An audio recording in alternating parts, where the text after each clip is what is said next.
Well, good evening to you. Welcome to high school football action from Glenn C. Smith Field in Pittsfield, Illinois for tonight's Week 3 matchup between the 1-1 Pittsfield Sockies and the 2-0 Maroa-Forsyth Trojans. Good evening to you. I'm Charlie Hill. John's alongside as well. You listen and watch high school football on Central Illinois Sports live on YouTube to your computer, smartphone, or tablet, or maybe that smart TV as well. Tonight's broadcast is brought to you by Great Rivers Bank, Best Systems Insulators, Trash Queen, Cascom, Illini Fitness, Pike County Real Estate, Niebuhr Funeral Home, State Farm Insurance Agent Rod Prentice, Mid-USA Landscaping, Geared Up, Lanham Chiropractic, John Petty & Sons Custom Builders, Johnny's Pizza, Abney Home Improvement, Farmers National Bank of Griggsville, the City of Pittsfield, and also by Illini Community Hospital. We appreciate all of our sponsors who help bring the broadcast to you. A couple of other folks who are helping bring the game to you tonight include Bowlers Universe, the Pike County Express, and Real Net and Twine, along with Steve Smith Painting. We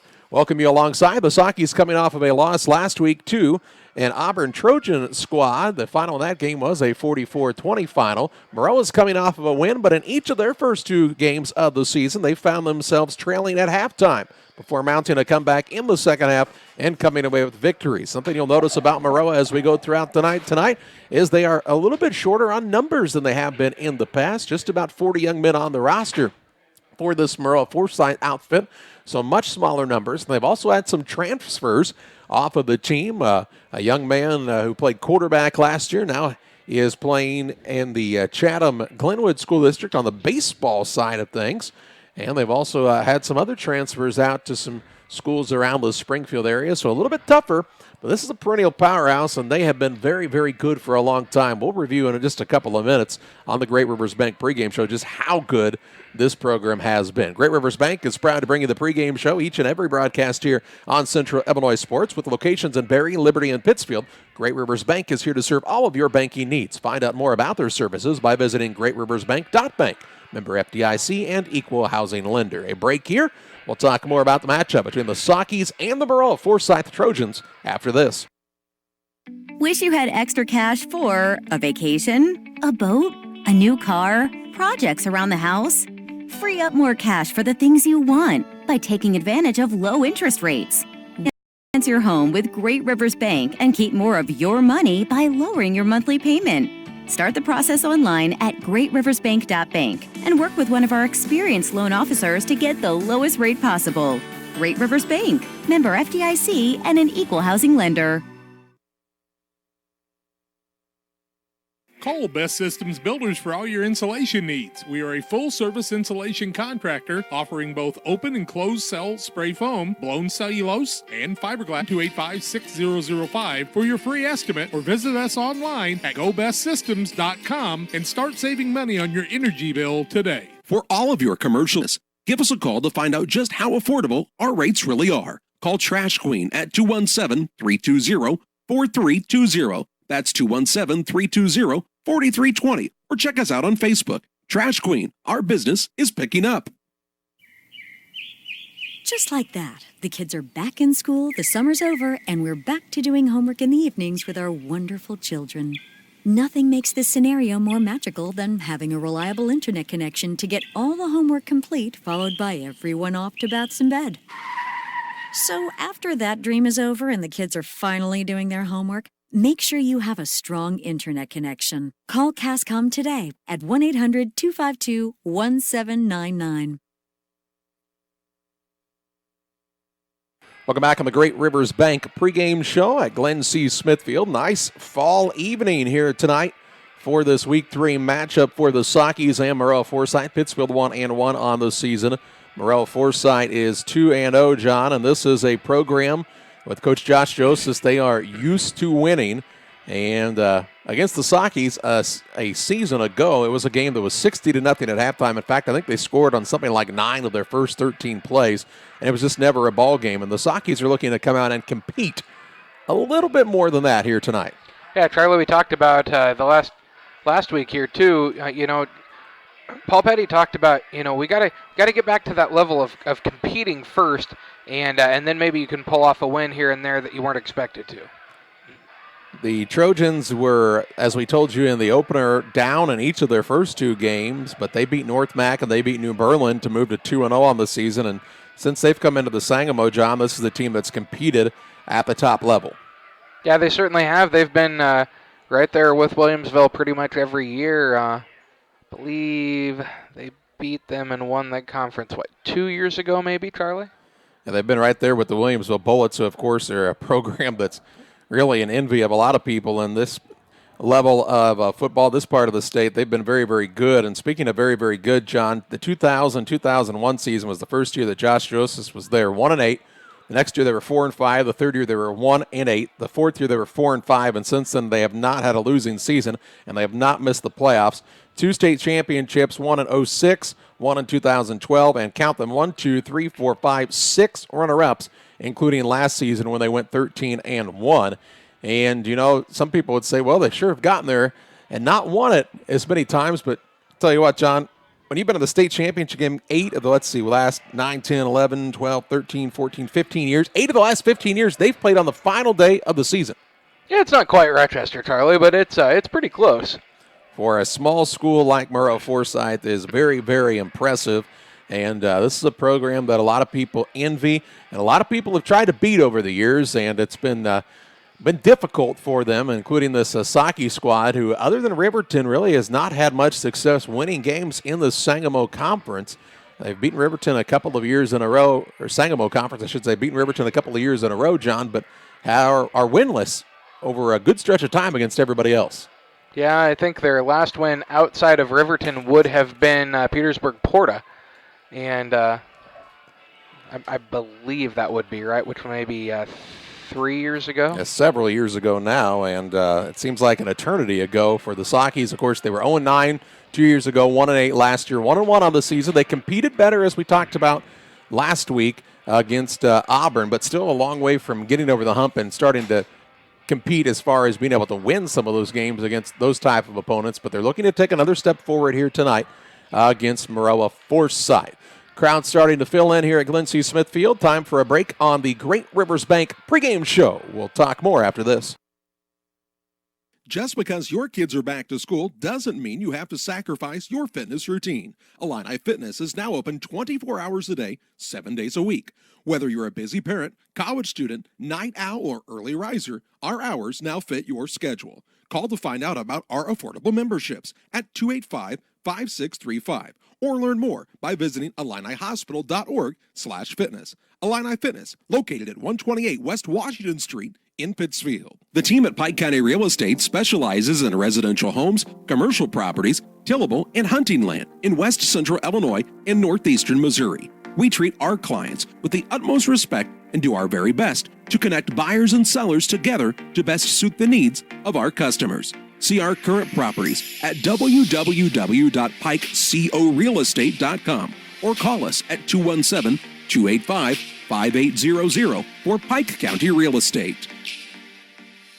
For nearly 40 years, the Niebuhr Funeral Home has been serving our area with professionalism and compassion. This is our business, our hometown. You can be assured we take great personal pride in serving your family in your time of loss. We're locally owned. We're your friends and neighbors. We care about you and your family. Niebuhr Funeral Home, with locations in Pittsfield and Barry, serving our community with compassion and respect. Like a good neighbor, State Farm is there. You've heard that phrase many times. And Rod Prentice in Pittsfield, your State Farm agent, is the guy you can count on to be your friend and neighbor in the insurance business. He has a complete line of insurance available for you from State Farm Insurance. You can reach him at 217-285-6930. Our family trusts Rod Prentice with all of our insurance needs. Stop by their office on Washington Street and see the girls. And Rod Prentice, your State Farm agent, 217-285-6930. Welcome back on the Great Rivers Bank pregame show. Great Rivers Bank, apply for an auto, residential, commercial, or agricultural loan. It's easier than ever with the online loan application from Great Rivers Bank. Apply today at greatriversbank.bank, member FDIC, and equal housing lender. The 1-1 Sakis, the 2-0 Maroa-Forsyth Trojans. We had a chance just a little before the teams took the field tonight to visit with Saki head coach Paul Petty. Visiting with Saki head coach Paul Petty. And coach, you come into this week against a Maroa opponent who traditionally is a powerhouse. What are they looking like this year on paper? Well, obviously they started their first 2 games out. They're 2-0. They played 2 really good teams in our conference, New Berlin and North Mac. Looking on film, I'd say North Mac looked really good to me. Obviously, they took deficits into halftime on both those games.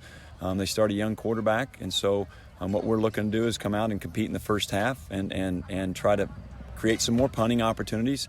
But probably this week you'll see a little bit twist in defense, try to be a little more active on defense and see if we can't maybe tip the ball a couple times and get a couple picks this first half. We talked about it after the game last week. A year ago, this was a game that really your kids didn't come out and compete in, and that's what you're looking for, coming out and see if you can give me a little bit of a punch in the mouth to start the night. Yeah, we've talked about that since day one. Obviously, last week we were pleased in some areas. We still have a long way to go, and we'll continue to try to strive to improve those areas. But the number one thing is we want to be in football games, most certainly quarter by quarter by quarter by quarter. When you're at home, it's an advantage. We're going to try to use that to our advantage tonight. And hopefully we get the same turnout we had last week. Nice sized crowd, a lot of excitement.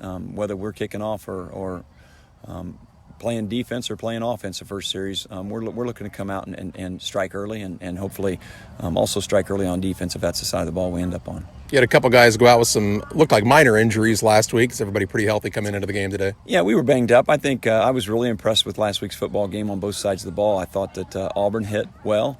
They brought a lot inside with such a tight formation that we provide on our running game.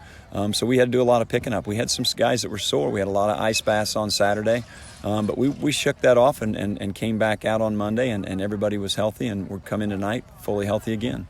I think you've shown early on in this season you're not really a one-trick pony. You have a lot of guys who can carry the ball out of the backfield, and you've had a lot of guys rack up pretty good yardage in the first 2 games. And I think if we have any trouble at all, it's identifying the runner who's here tonight. And so we've been fortunate in Riverton. We opened up there, and everybody was running the ball. Last week, Gage Grattan just came out in that second burst. I think the third possession took us down to the 6 yards. Weren't able to punch it in, but that kind of running we have to identify early. We think that all of them can run like that, but sometimes you wake up on the side of the bed and it's your day, and so we got to identify those people. But having an array of 4 and 5 runners in the backfield is very promising. I thought Bobby is beginning to kind of come around. Obviously, we want to put the ball in the air a lot more during the course of the year, much more than we did game 1 with 3 tosses. But we feel like he's getting more comfortable, and then of course we're going to get some sophisticated stunt packages thrown at us because we run the ball so much. People are going to bring 8 in the box, and so we've got to either learn to stop it and let us get into our holes, or throw over top, or get outside so that we can loosen that back up and they're not coming so hard. Stout, I think the play he ran for a touchdown actually got called back due to a penalty, but he really showed what he can do when he gets out in space. Yeah, we saw that last year a couple times from him, a couple JV games where he was the deciding factor, had two runs of over 50 yards for touchdowns in one game that we won at the JV level. And I knew watching him then, I call him a baller. I mean, you're going to come out and you're going to watch a sophomore kid play in practice, and he's going to play like a sophomore. He steps out on a game field. I think we're going to see the same thing as he matures into the basketball season and the other sports he plays. He's just a gamer, and so we're excited to, as we kind of add more to his repertoire, that he gets the opportunity to expose himself for who he is. He's a really good athlete. Wade Howland hasn't had a ton of carries in the offensive side, but he's been that lead back quite a bit, really breaking up some good holes. And man, on the defensive side, it seems like we call his name a lot. Yeah, and I think Wade and I have had the conversation, as well as some other coaches. Wade wants to play at the next level, and we've tried to make that understood to Wade. If you're going to play at the next level, it's going to be on that defensive side of the ball for speed purposes, and he's got the right size to play on the edge, or maybe a linebacker outside at a smaller school. And so we're hoping that he has really taken a liking to the defense, and he loves understanding more so every week when a guy pulls, when a guy doesn't pull, when a guy's trying to hook you. He's getting stronger and stronger mentally to read that before it's too late. And so that's probably the biggest thing we're watching for Wade. And when you learn that, he's going to provide so much more on defense. One more guy who's kind of been an unsung hero, I think, from our perspective anyway, is Brock Ladner, a guy who you split out quite a bit, hadn't gotten many targets, but really does a nice job from the blocking perspective. Yeah, and we were obviously last week was a huge game for him because we rep that a lot in practice, and it's something to know that when you come out even to get on the field and be a starter as Brock is. Not going to maybe see a lot of balls right now because we're just not ready to put the ball out there. So we count on his blocking, and you saw it last week, a very fine job of blocking, and we most certainly praised him last week and used him as an example for those younger kids. This is a part of an 11-man game, and that's being that 11th man out there. Coach, good luck tonight. Thank you very much. That's Socky head coach Paul Petty. We're back after this break on the Great Rivers Bank pregame show. Mid-USA Landscaping, serving all of Pike County for residential and commercial lawn care. Mid-USA Landscaping can beautify your lawn and property with proper treatment, spraying, seeding, and of course landscaping designs perfect for your home or business. Mid-USA donates to the local area Little League fields and sports fields at your schools, and they are the perfect fit for you. Call them today at 217-577-4900. That's 577-4900. Mid-USA Landscaping for you. Geared Up is your local source for custom apparel and awards. Geared Up offers a wide variety of apparel options, including embroidery, t-shirts, sweatshirts, polos. We do it all. Ask us how we can help you raise funds for your local school or organization. Find us online at www.wegearyouup.com or call 217-473-6290. That's 473-6290 for Geared Up custom apparel and awards. At Lanham Chiropractic, their mission is to ensure that they guide each patient to the possibility and enjoyment of a healthier you. Dr. Chris Lanham works together with each patient to identify the cause of the chiropractic issue and address it through chiropractic care, proper nutrition, and natural supplements, all while utilizing honest and trusting communication. If you're looking for a hands-on chiropractor who's proud to call this area home, call Dr. Chris Lanham at Lanham Chiropractic in Pittsfield at 217-285-6300. Together, we build.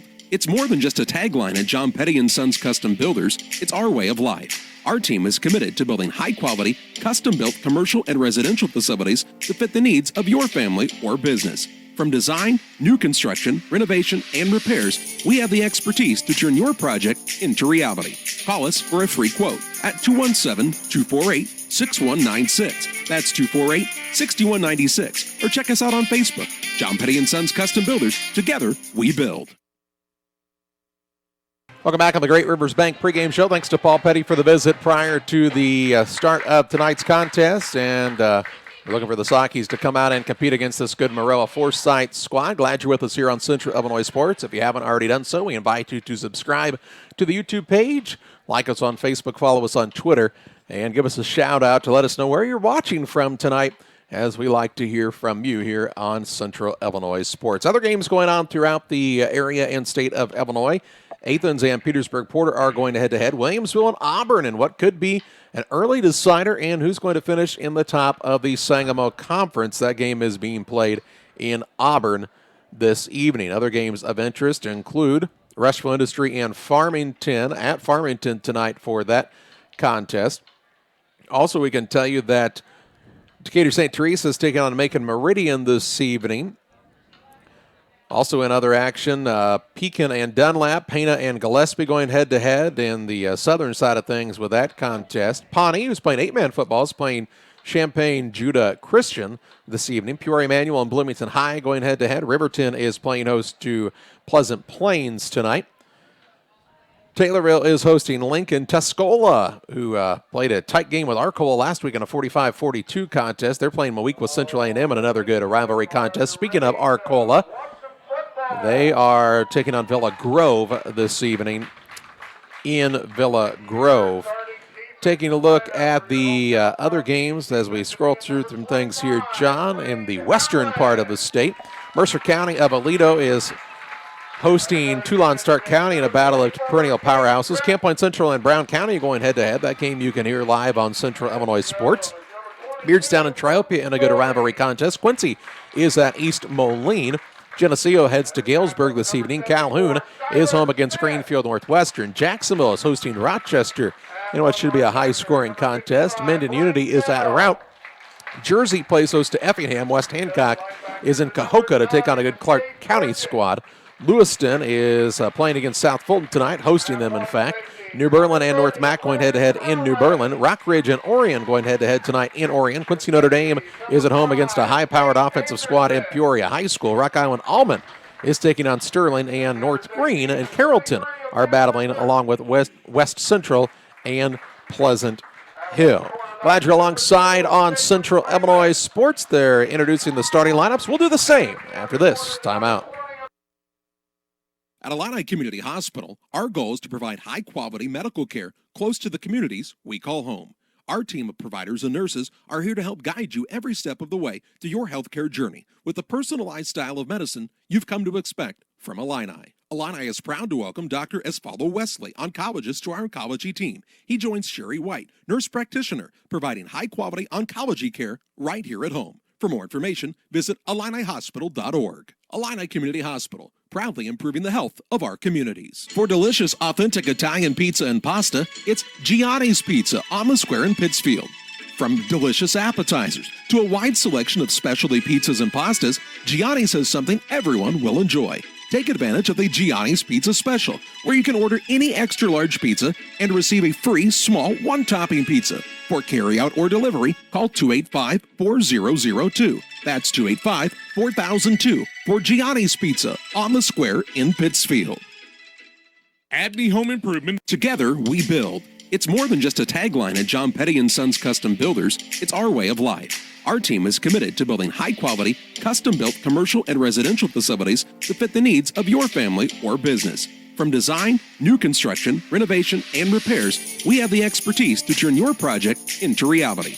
Call us for a free quote at 217-248-6196. That's 248-6196. Or check us out on Facebook. John Petty & Sons Custom Builders. Together, we build. At Illini Community Hospital, our goal is to provide high-quality medical care close to the communities we call home.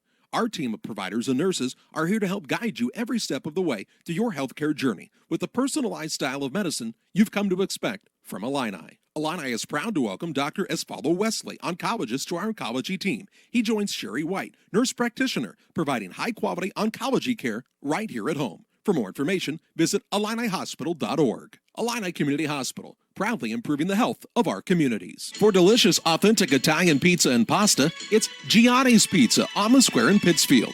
From delicious appetizers to a wide selection of specialty pizzas and pastas, Gianni's has something everyone will enjoy. Take advantage of the Gianni's Pizza Special, where you can order any extra large pizza and receive a free small one-topping pizza. For carryout or delivery, call 285-4002. That's 285-4002 for Gianni's Pizza on the Square in Pittsfield. Together, we build.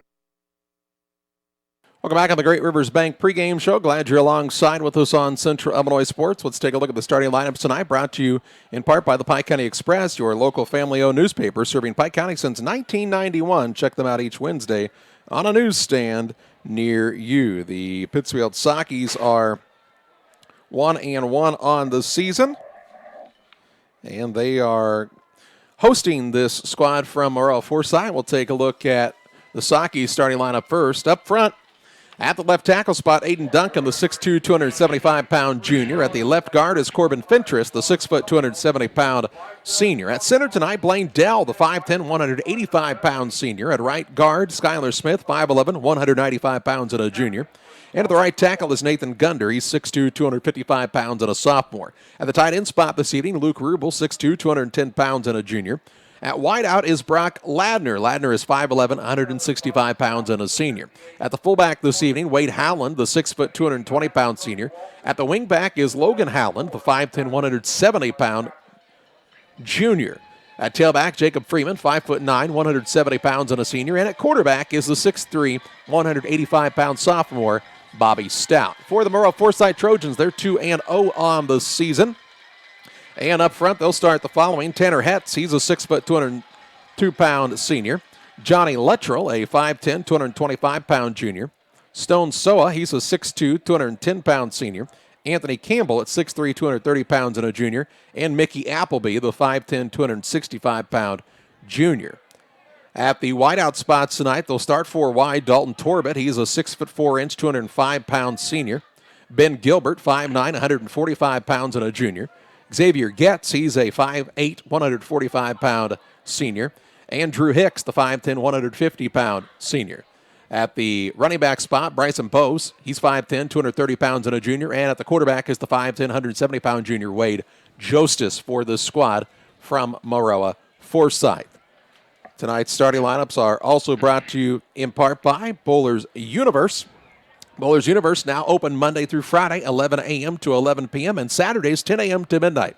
Open bowling on Friday and Saturdays with Cosmic Bowling starting at 8 p.m. Daily food and drink specials. Looking for a fun fundraising idea? They have options. Call Hannah at 285-6913. That's 285-6913. Upcoming entertainment at Bowlers Universe, Hurricane Creek. Check them out September 20th from 8 p.m. until midnight. They'll conduct the coin flip here in just a moment. John will keep an eye on that for us to let us know how that turns out and where the ball will be starting here this evening. A final break on the Great Rivers Bank pregame show. We'll kick it off with the Sockies and Maroa-Forsyth after this. Welcome to the city of Pittsfield, a great place to call home or a great place to visit as a home away from home. Visit the beautiful downtown area with the Pike County Courthouse and many businesses and restaurants to enjoy. Then check out the Pittsfield City Lake, a great place for boating, fishing, and camping. And new to the lake this year, a disc golf course. Learn more about all that the city of Pittsfield has to offer by visiting their website, pittsfieldil.org. The city of Pittsfield and Mayor John Hayden wish the Sockies good luck this season. The Farmers National Bank of Griggsville with locations in Griggsville, Mount Sterling, and Pittsfield. Maybe you ask, why choose Farmers National Bank of Griggsville? The answer is simple. Local people, local decisions, and local commitment with local investments. We have many products and services to meet your needs. We invite you to find out more about us. Go to fmbgriggsville.com and explore all the services we offer. Visit any of our 3 friendly locations in Mount Sterling, Griggsville, and Pittsfield today. The Farmers National Bank of Griggsville, local people helping local people, member FDIC. Western Illinois FCA offers many opportunities to show Jesus Christ to the coaches, teachers, and athletes in our area. This is Jack Hall, along with Todd Sweatman, our director, and Julie Ross from the Quincy area. I am an area ambassador for Fellowship of Christian Athletes, and we would like to show you how you can start a small group huddle at your school on a weekly or bi-weekly basis. Just give us a call at 217-473-5151 or 217-370-2008 or go to Western ILFCA for more information. That's westernilfca.org for more information. Our next home team banquet will be on September 22nd at 4 o'clock in the afternoon on Sunday at Hamilton's Catering in Jacksonville. Go to westernilfca.org for more information. Isaac Bruce from the Rams will be our speaker. Join us for FCA of Western Illinois. The ball is in the air, and we are underway in this contest as Cade Culp takes the opening kickoff, and he's across the 40. 45-50, 45-40, 35-30, 25-20, 15-10, 5, and Culp has taken this one to the house, and we are 13 seconds into the contest, and Maroa is on the board.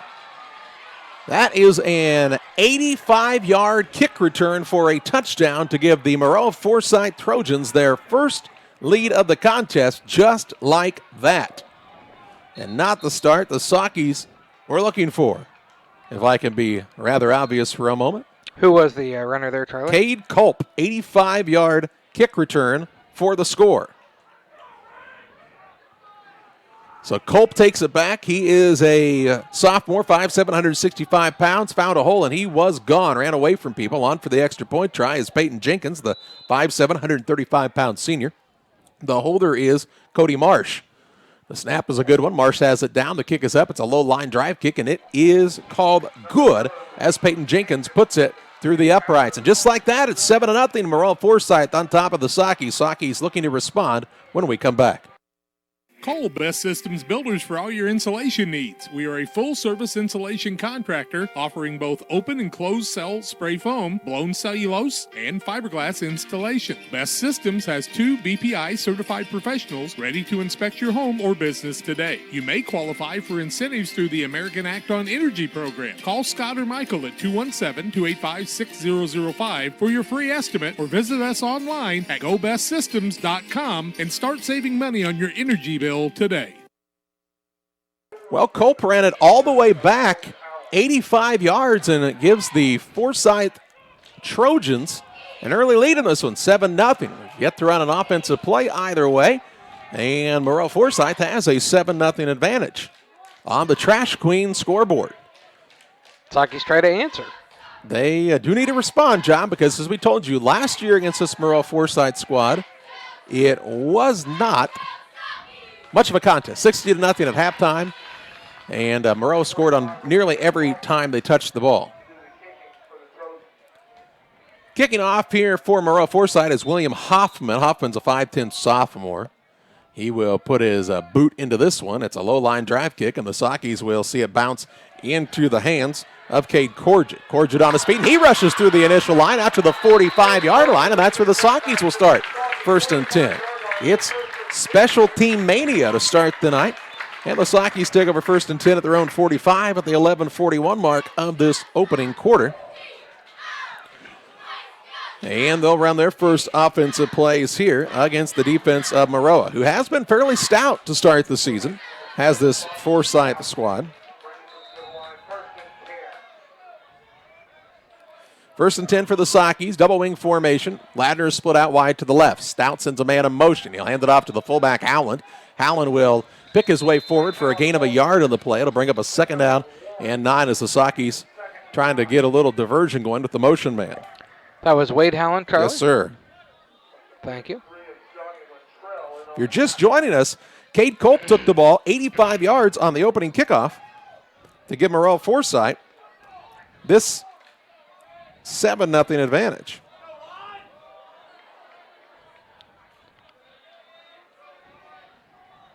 Second and 9 for the Sakis from the 46-yard line. Back to pass is Stout. Has time. Downfield. Has a man. Grattan. It is picked off. Oh, tipped and picked. Tipped and picked for Maroa. As with the ball is Cody Marsh. And Cody Marsh is going to be taken out of bounds just shy of the 50-yard line. That ball was tipped by Drew Hicks. A pretty good ball by the quarterback Stout. But it is picked off here. Maroa is back in action now, John, on the offensive side. That really was not that bad of a ball. That was just a tremendous play by the defensive back. Yeah, he jumped up and tipped it away, and another man was able to get his hands on it. And so the Sakis have had 2 mishaps here in the early going. Gave up the opening kickoff, and now they've given the Trojans good field position, 1st and 10 at their own 44-yard line. They will hand the ball. 48. Their 48-yard line, I should say. Hand the ball right up the middle. Bryson Bowes is the ball carrier. He'll take the ball for a gain of 6 on the play. Brings up a 2nd down and 4. 2nd and 4. Clock rolling, and Maroa is quick to the line of scrimmage. Trips right. Jose is in the quarterback. He'll hand it off again to Bowes. And this time Bowes will be stood up and taken down after no gain. A penalty flag on the far sideline. This could be a sideline warning. Let's wait and see. Would be my guess as to where it was dropped. Either that or there was a man lined up offside. Let's wait and see. Bo's got the carry. I think they're just warning the sideline to back up. Let's get a signal from the white hat, though, in just a moment if we can, as they have an explanation. They look to the sideline. They say, Coach? We still haven't signaled. Illegal participation against Maroa-Forsyth. So it's going to be, well, actually, John, they called it a loss of a yard. Illegal participation was the call. And let's see what the Sakis want to do here. They will, I would assume, take the penalty and move Maroa back here. I mean, you don't want to give them, you don't want to give them 3rd down and where they're going to be there. No, you don't want it to be 3rd and 4 or 3rd and 5 even. So they're going to move it back, and it's going to be 2nd down. I don't know why it's so confusing here. It's going to be 2nd down and 9 from the 50. The white hat says, yep, okay, you're going to go on ahead and walk it back 5 yards. Okay. It's been a little bit of a start so far. It's Friday the 13th, Charlie. Everybody's having a little... And there will be a full moon as well. So look out. Reset the clock to 9:41. 9:41 on the clock. All right. Thank you. We don't run the clock, but we can pass along the message just as well. And now they will start the clock, and we're back in action, Jackson. It's 2nd and 9 from the 50-yard line for Maroa. Jostis is under, in the shotgun, I should say, trips right. He's going to run the option to the right. He's got all kinds of room in front of him. Tucks and runs to the 40, 35. Blockers out in front, 30. Taken out of bounds by Jacob Freeman on a nice hit at around the 26-yard line. That's a gain of 24 yards on the play and a 1st and 10 for Maroa. 1st and 10 at the 26 for the Trojans. They're quick to the line. Clock stops as the... Yeah, they're making it hard out of bounds. On a cameraman / stat keeper tonight. Wine. They'll hand it off to the motion man. This is Ben Gilbert. Gilbert looking for running room left-hand side. Nice blocking out in front. He's got the 1st down and more. Inside the 15, down to the 14-yard line. Gain on the play of 12 yards, and it'll bring up another 1st and 10 for the Trojans. As Ben Gilbert took the first carry of the night, the 5'9", 145-pound junior. How many did you give him there, Charlie? Gain of 12. Thank you. It is a 1st and 10. 9:15 and counting in the first. Maroa up 7-0, looking to add to it. They'll give it off to Bose, up the gut. Big gain. Inside the Saki 5, down to the Saki 3.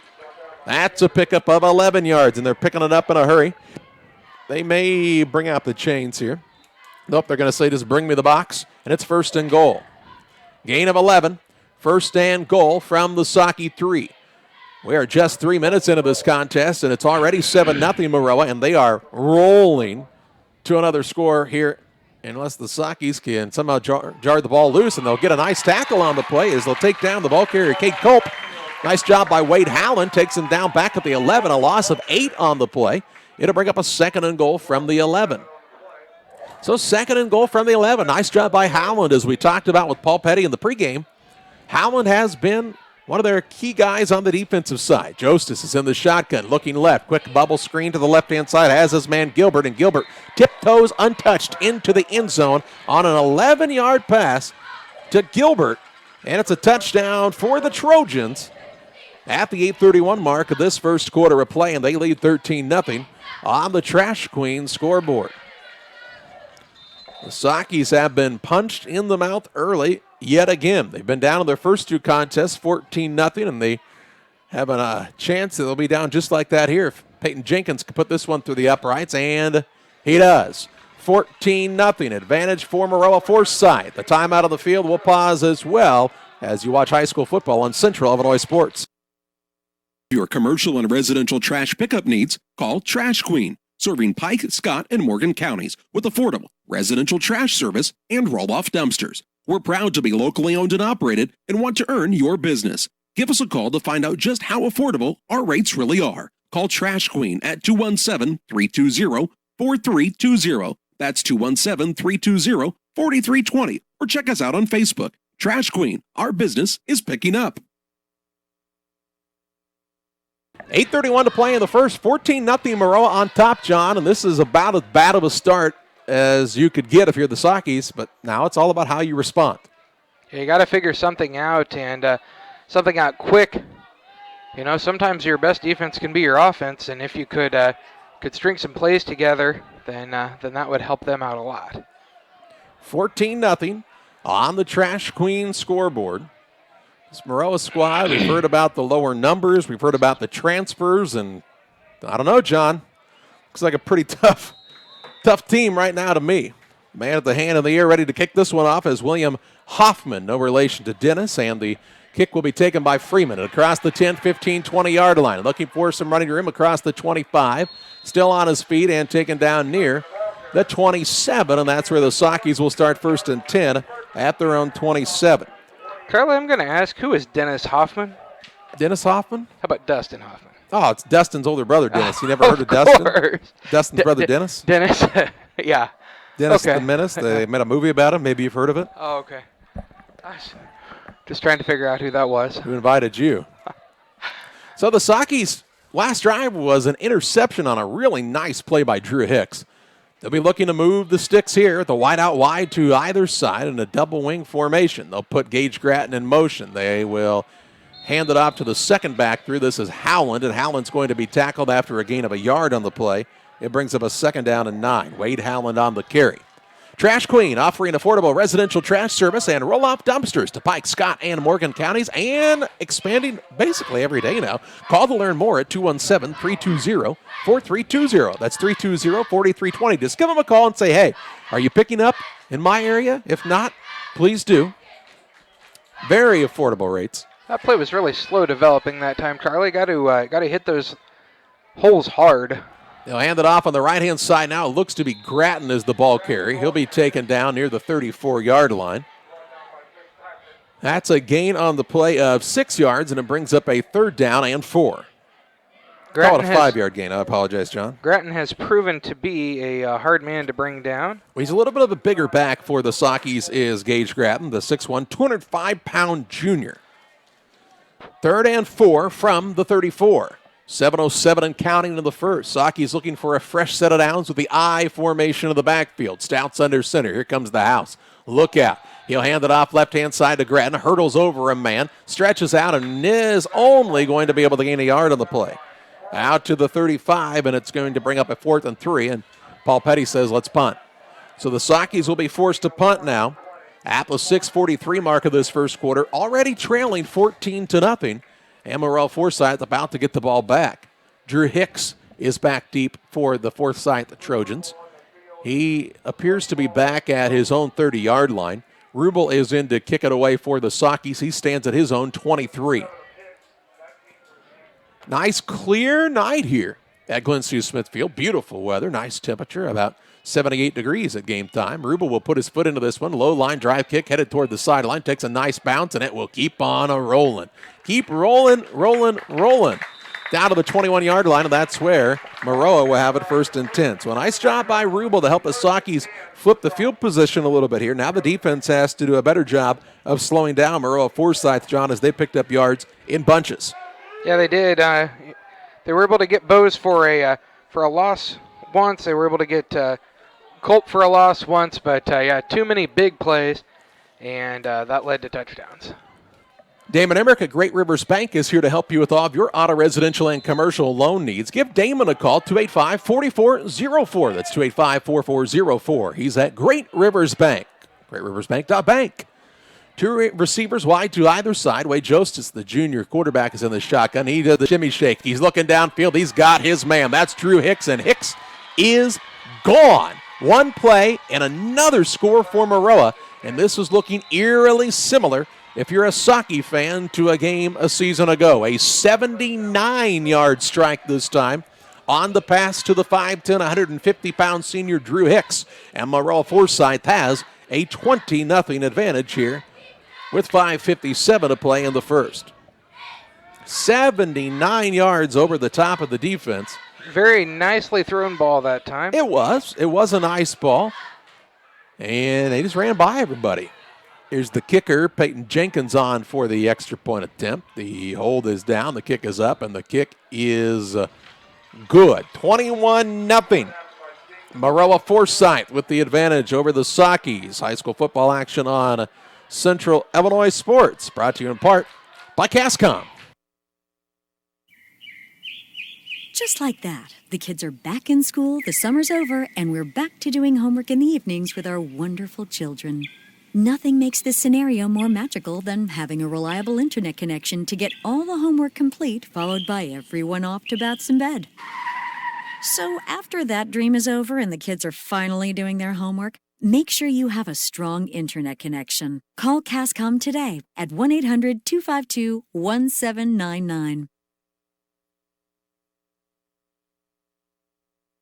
Well, John, sometimes you have to walk before you can run, and for the Sockies, maybe crawl before you can walk right now. They've got to get some kind of traction.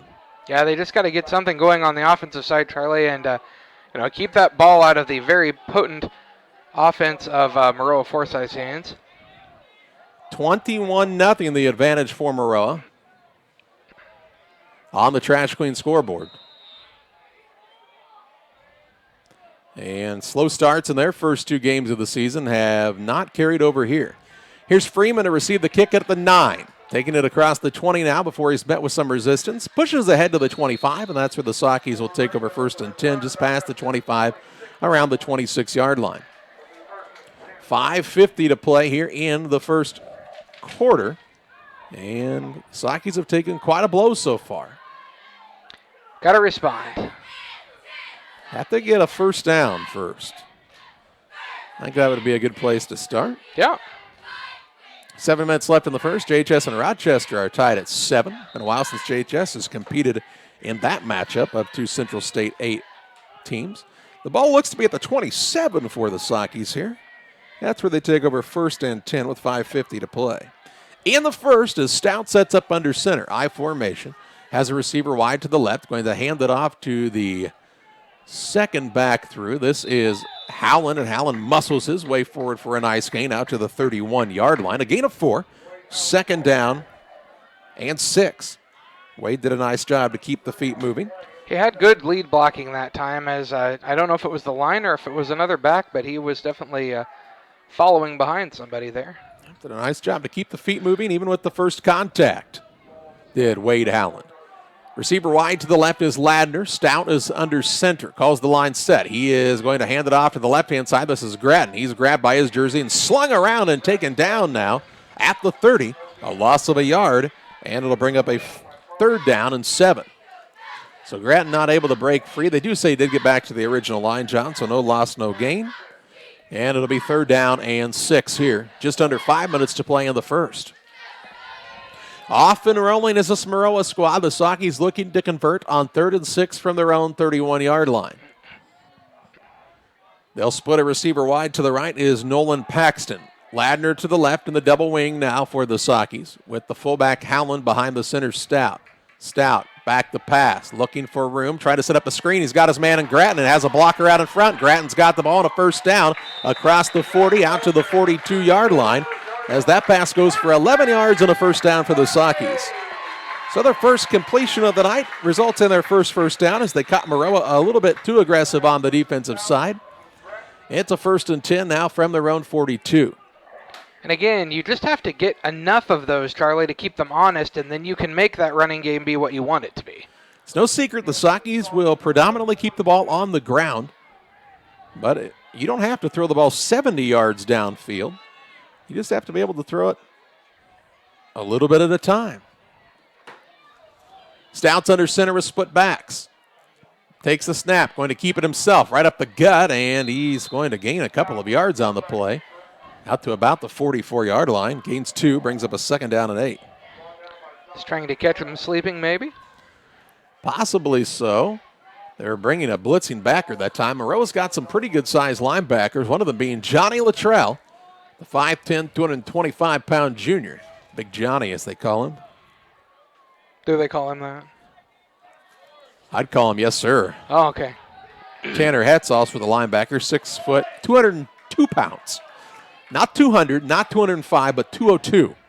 Stout under center, hands it off to the deep back. This is Grattan. Grattan keeping the legs moving. He's on top of the pile. Now they will have him slide forward to around the 49-yard line. A gain of 5 on the play, and this will bring up a 3rd and manageable, 3rd and 3. 3rd and 3 near midfield for the Sakis. They want to ground down here. Receiver wide to either side. Let's see if they try to draw Maroa-Forsyth off here. Stout's under center. He calls the line set. Does not draw them off sides. Drew them in, but didn't draw them off sides. And they will call a timeout with the Sakis. They tried to get Maroa to come off sides. They would not do so. Good discipline by the Trojans. 2:49 to play in the first. 21-0. Maroa-Forsyth on top. Back with you after this. Had extra cash for a vacation, a boat, a new car, projects around the house? Free up more cash for the things you want by taking advantage of low interest rates. Refinance your home with Great Rivers Bank and keep more of your money by lowering your monthly payment. Start the process online at greatriversbank.bank and work with one of our experienced loan officers to get the lowest rate possible. Great Rivers Bank, member FDIC, and an equal housing lender. 2:49 to play in the first period. 21-0 the advantage for Maroa-Forsyth on top of the Pittsfield Sakis on the Trash Queen scoreboard. Trash Queen for all of your trash services, 217-320-4320. 3rd and 3 from their own 49. I would say a couple of opportunities, barring a big loss on the 3rd down play for the Sakis to pick up this 1st down. Let's see what offensive coordinator Aaron Presley has come up with here for the Sockies. They will come out with 2 men wide to the right in Paxton and Freeman. A single receiver to the left is Ladner. Split backs in the backfield. Stout under center. Here comes the blitz. The Sockies do not pick it up, and Stout is going to be punished in the backfield. I think if he would have handed it off, they would have had a pretty positive game, but Stout did not do so, and he takes a beating. They're going to lose 8 yards on the play, brings up a 4th and 9 in a punting situation for the Sockies. So a drive that looked to have a little bit of a glimmer of hope turns into a punting situation here on 4th and 9 from their own 44. Yeah, just nobody picked up either of the blitzing backers, and they both were able to meet at the quarterback that time. Drew Hicks is back to receive the punt for Maroa. 2:10 and counting in this first. Rubel, the punter for the Sockies. They will let him get this one away. He'll punt it toward the sideline. It takes another nice bounce. Really nice job by Rubel to kick that directionally to around the 25-yard line, and that is where Maroa will take over 1st and 10. You're going to put it right on the 25. Right at the 25-yard line with 2:03 to play here in the opening quarter. Real Men Twine, they're located just north of Pittsfield, across from the airport. You know where they're at. The Purple Primate will mark the spot for Real Men Twine, your local headquarters for concrete lawn ornaments, statues, fountains, and so much more. Stop by and see them or call 285-5013 for Real Net and Twine. Maroa comes out with a set that Paul Petty did not like to see because he took a quick timeout. We'll pause as well. 2:03 to play in the first. It's Maroa-Forsyth 21, Sockies nothing. Back with you after this. Just because your kids are back to school doesn't mean you have to sacrifice your fitness routine. Illini Fitness is now open 24 hours a day, 7 days a week.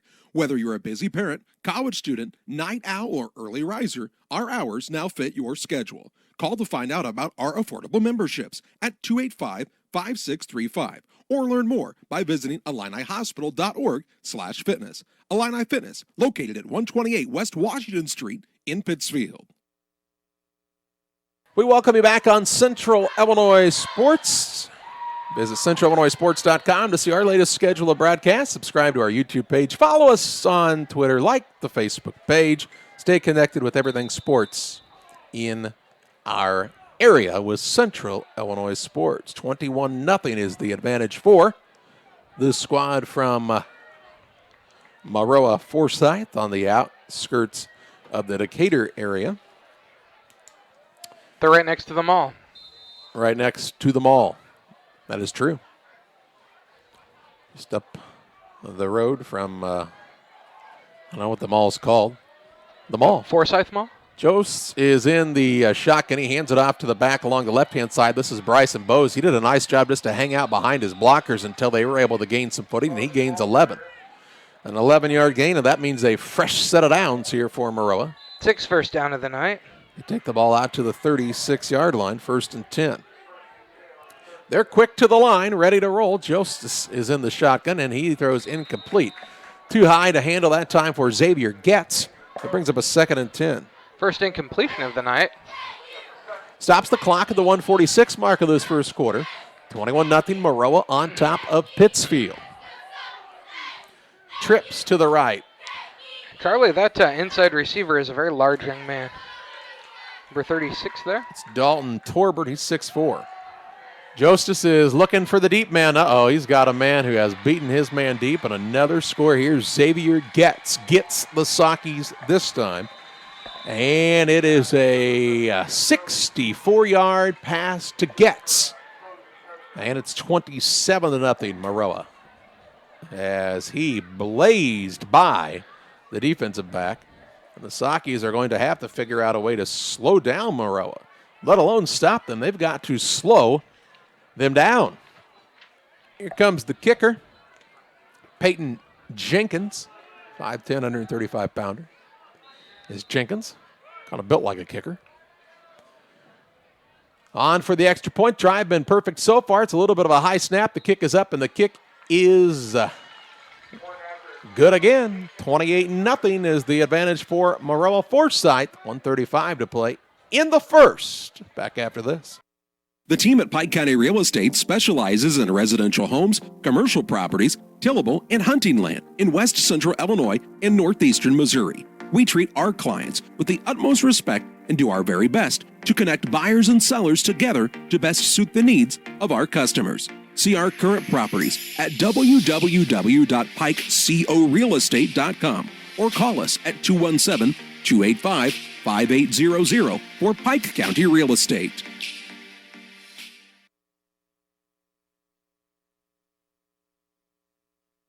.135 to play in the first. 28-0 is the advantage for Maroa-Forsyth on top of the Pittsfield Sockies as we welcome you back on Central Illinois Sports.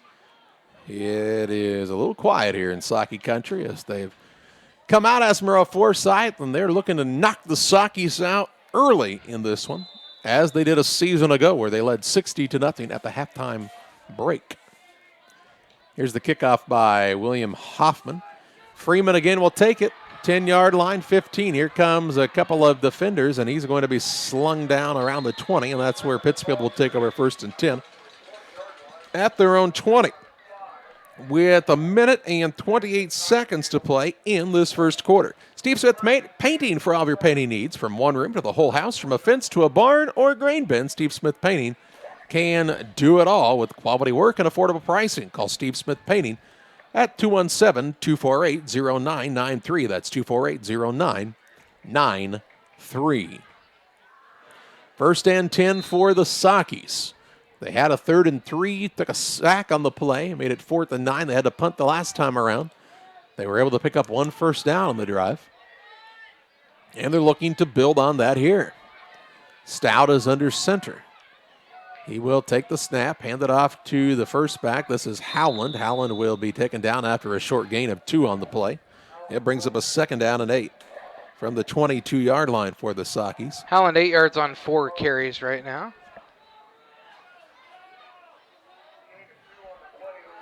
We're just over a minute to play in this first period. It has been all Maroa-Forsyth so far.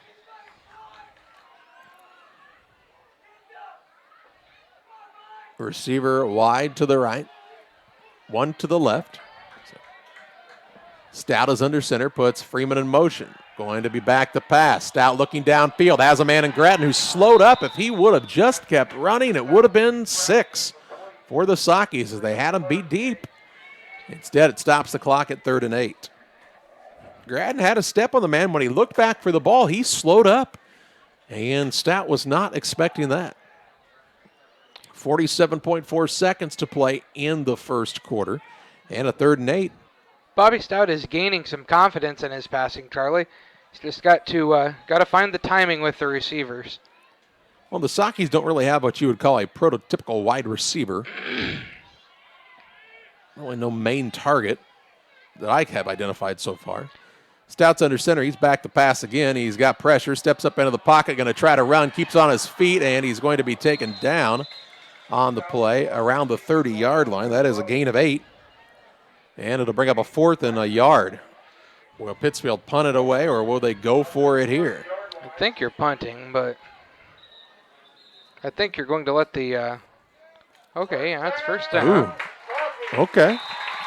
And the Sockies started at the 20, and they're out to the 30. So, John, guess what? That would be a first down. I guess you got 10 there, huh? It's like science. And I think that'll be the final play of the first quarter as Bobby Stout and Aaron Presley talk on the sideline back and forth. Nice run by Stout to pick up the first down for the Sockies. A little positive mojo their way to a quarter that did not go so well for the Sockies. They trail Maroa-Forsyth 28-0 after 1. We're back with second quarter play-by-play on Central Illinois Sports after this. For nearly 40 years, the Niebuhr Funeral Home has been serving our area with professionalism and compassion. This is our business, our hometown. You can be assured we take great personal pride in serving your family in your time of loss. We're locally owned. We're your friends and neighbors. We care about you and your family.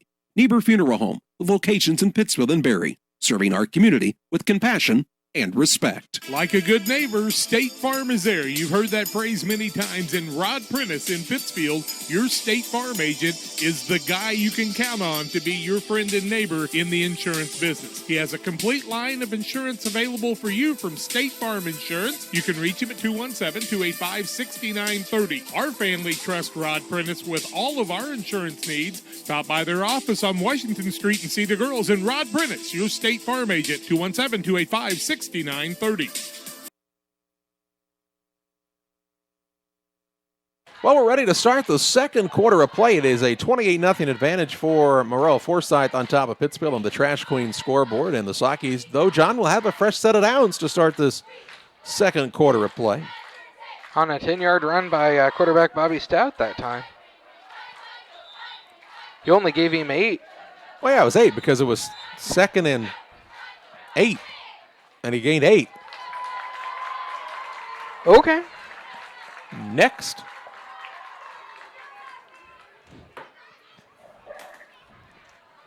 Have something you'd like to say? Sorry, I've been struck mute. We've been praying for this for years, and it's finally happened. During a broadcast.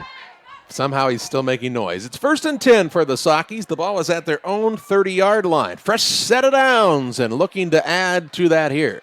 Split backs in the backfield. 2 receivers are wide to the left-hand side. Stout's under center. Turns and hands it off. Right side, big hole. On his feet, this is Gratton, I do believe. And Gage Gratton is going to take the ball all the way out to the Forsyth 45. So a pickup on the play of 25 yards by Gage Gratton, and the Sockies have a 1st and 10 in Trojan country, John. Gratton runs the ball so hard, Charlie, that when he gets through that first line, it is tough until there are a couple of those defensive backs to bring him down. And as you talked about, he's a bigger back. Tony Goodwin back on the sidelines, and glad to see him with the Sockies this time around. I like his energy he's bringing right now from the coaching staff side of things. Under center again is Stout. Hands it off to the second back. It's Gratton again. Puts his foot on the ground. Big gain on the play. Takes it inside the 35, down to the 32. Gain of 13, John. And another first down, the 4th of the night.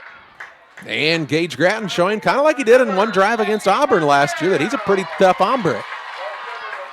I know he's got to continue to get the blocks that he's getting right now. As he got a couple of big plays against Auburn, and then he couldn't get anything going because he just wasn't getting enough blocking. 1st and 10, 11:07 and counting in the first half. 28-0 Maroa, but the Sockies, hey, they may have something cooking here. Receiver wide to either side. Stout again is under center. Takes the snap. Hands it off. Left side this time it's Story. And Story going to take it inside the 30-yard line down to about the 27. That's a gain of 5. It'll bring up a 2nd and 5 from the 27. That time they used Gratton as a decoy. And somebody is down and injured here for Maroa. No, they've got their helmets tied up. Did Story and Cody Marsh, it looked like. Their helmets were just caught together. Story had to take his off so that he could get up. Story and Marsh. Let's see. Marsh is listed at 5'9", 150. Story's not. A 5'6", I think, is what he's listed at, is he not? Yeah, he's just a little fella.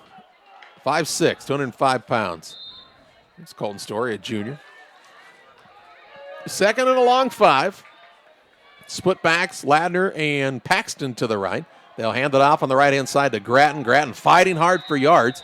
Those were tough, hard-fought yards of a 3-yard gain. Down to the 24. And this brings up a 3rd down and 3. Gratton 52 yards on 7 carries. So 3rd and 3 for the Sockies here in 4-down territory. 10-12 and counting in the first half.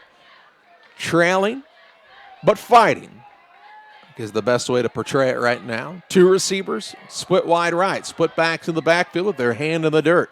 Stout takes the snap, hands it off to Howland, and that play was snipped out nicely by the blitzing linebacker of Johnny Luttrell. Luttrell will take the man down back at the 27-yard line, a loss of those 3 yards the Gratton just gained, and it brings up a 4th down and 6. So a 4th and 6. Sockies are down to a single timeout left in this half. They've burned some clock, though, Charlie, which was important because Maroa was scoring so quickly. Yep, they started at the 128 mark of the first quarter, and they've got the ball still in their possession with 9:28 and counting here in the second. Play clock down to 10 as the Sakis break the huddle. They'll need to hustle a little bit here. 7-6, a lot of looking around. I don't think they realize how much time is left on the clock. 2-1, and they just get it off. Back to pass Stout, rolling right, throws high and incomplete. Paxton, the intended receiver. Too high for him, and an incomplete pass stops the clock, and a turnover on downs for the Sakis at the 9:11 mark of the second quarter. Kind of a hot pass that time. Well, and Paxton's not the largest young man. He is only about 5'6". Ball is on where, the 32? The ball is at the 27-yard line. 27, okay. That's where Maroa takes over 1st and 10 at their own 27. They lead 28-0. And are back with the ball in there after a nice drive by the Sakis that comes away with no points. Sakis now are late to get a man on the field defensively, and look out here. Joseph will pitch it on the little inside pitch, and the ball carrier is Dalton Torbert. Torbert, who's taken down near the first down marker at about the 36. Should be a gain of 9. It'll bring up a 2nd and 1. A little shovel pass. Up to the 36, 2nd and a yard. They just want to get the ball into the hands of their playmakers as quickly as they can. Joseph is in the shotgun. He takes the ball, takes the snap, throws it left. Xavier Getz is his man this time. Getz will gain across the 40 to the 44-yard line. Gain of 8 on the play and a 1st down. 1st and 10 to the 44-yard line. 8:39 to play in the second quarter. 28-0. Maroa-Forsyth on top of the Sakis. The Sakis are playing about 8 yards off of the men, and they do that. They're just going to keep throwing it just like they did now to Getz. And Getz is taken down at the 49-yard line, a gain of 5. Piper in on the stop for the Sakis. Brings up a 2nd down and 5. Got to come up and maybe try to bump the receivers, but then you've got to be leery of getting beat deep. Tough team to play against. Here's Joseph rolling out to the right. He's got Bose. Bose has some running room. He's still on his feet. Bowls over a man, and they finally do take him down by the back of the jersey, helmet. it looks like, near the 37-yard line. That's a gain of 14 yards and a 1st and 10 for the Trojans for the Saki 37. Bose. Thank you. On the reception that time. How many did you say you got, Charlie? He picked up 14 yards. Trips left, single man to the right. Joseph is back to pass. Looking left, he's got Ben Gilbert, and Gilbert's got blockers. One man to beat him. There he goes for the score. 7 minutes, 46 seconds to play in the second. And the pass to Gilbert from the 37-yard line puts Maroa on top 34-0. They have scored in a hurry tonight, has Maroa. 34-0. Extra point attempt coming up here for Peyton Jenkins. Sakis had the drive stall out and turned into quick points for Maroa. Hold this down. Kick is up by Jenkins. Kick is good. And it's 35-0. Maroa-Forsyth has the advantage over the Sakis with 7:46 to play in the first half.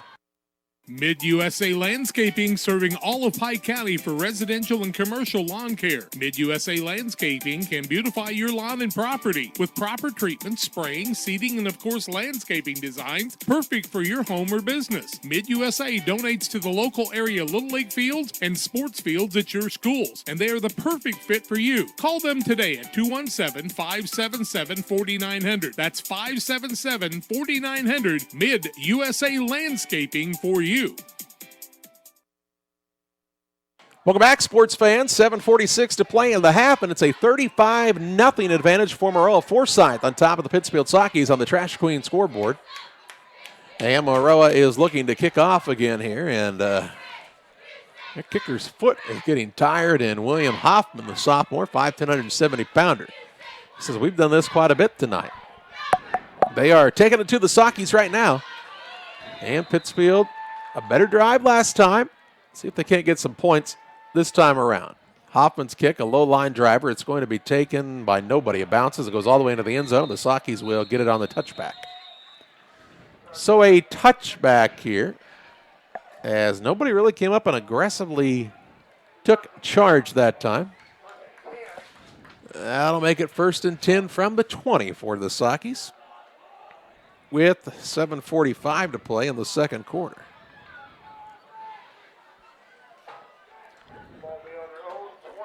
So deep in their own territory for Pittsfield there. Trying to make something go. Stout goes to the sideline to get the play. He's back and forth most of the night, the way they run the plays in here. Don't want to get anything lost in translation, evidently.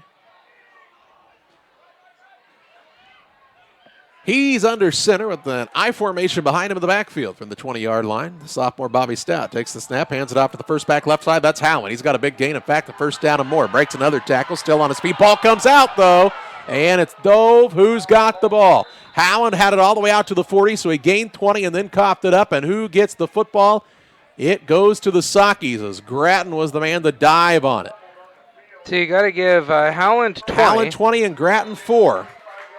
And the Sockies will have it 1st and 10 at the 45. Ooh, they got lucky there.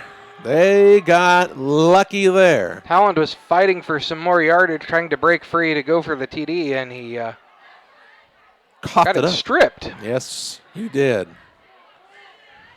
1st and 10, 7:18 and counting in the second. 35-0 Maroa on top.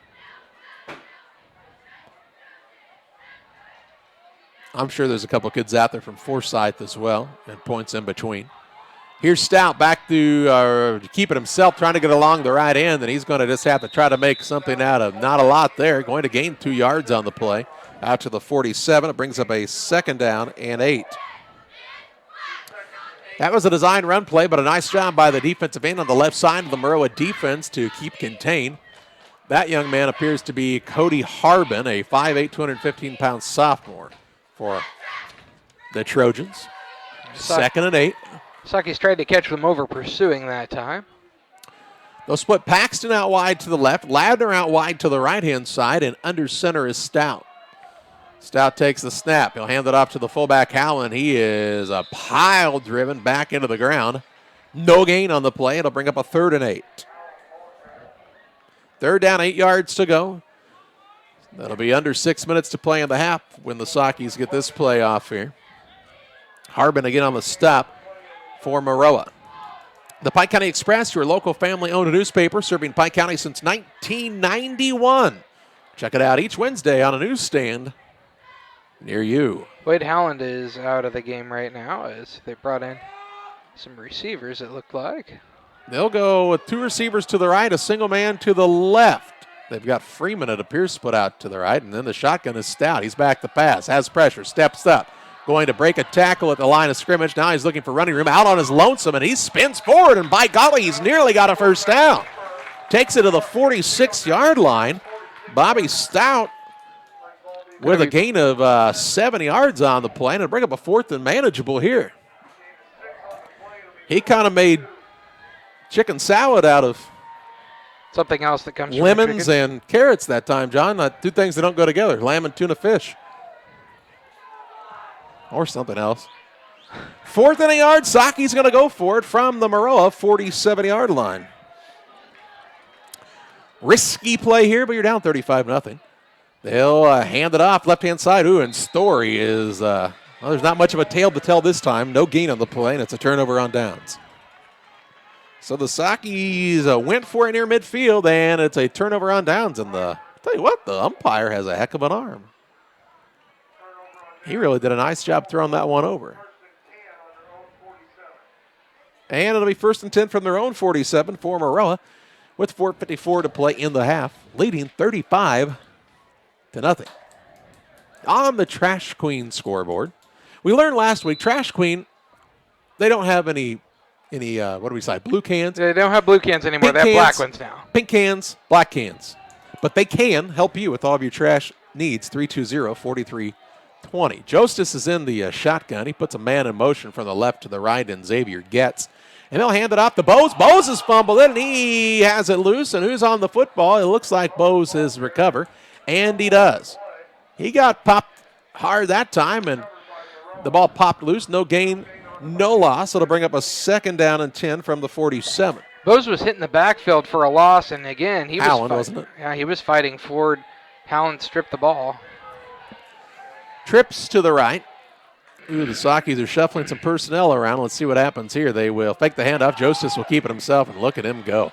40-yard line, 35-30. He'll be wrestled to the ground at around the 29-yard line. That brings a little pop out of the crowd. 24-yard gain, and it's a 1st and 10. Justice only runs for 24 yards at a time, Charlie, so that's what he ran for the last time, too.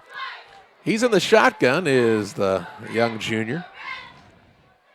He is rolling out to his right, keeps it himself on the option.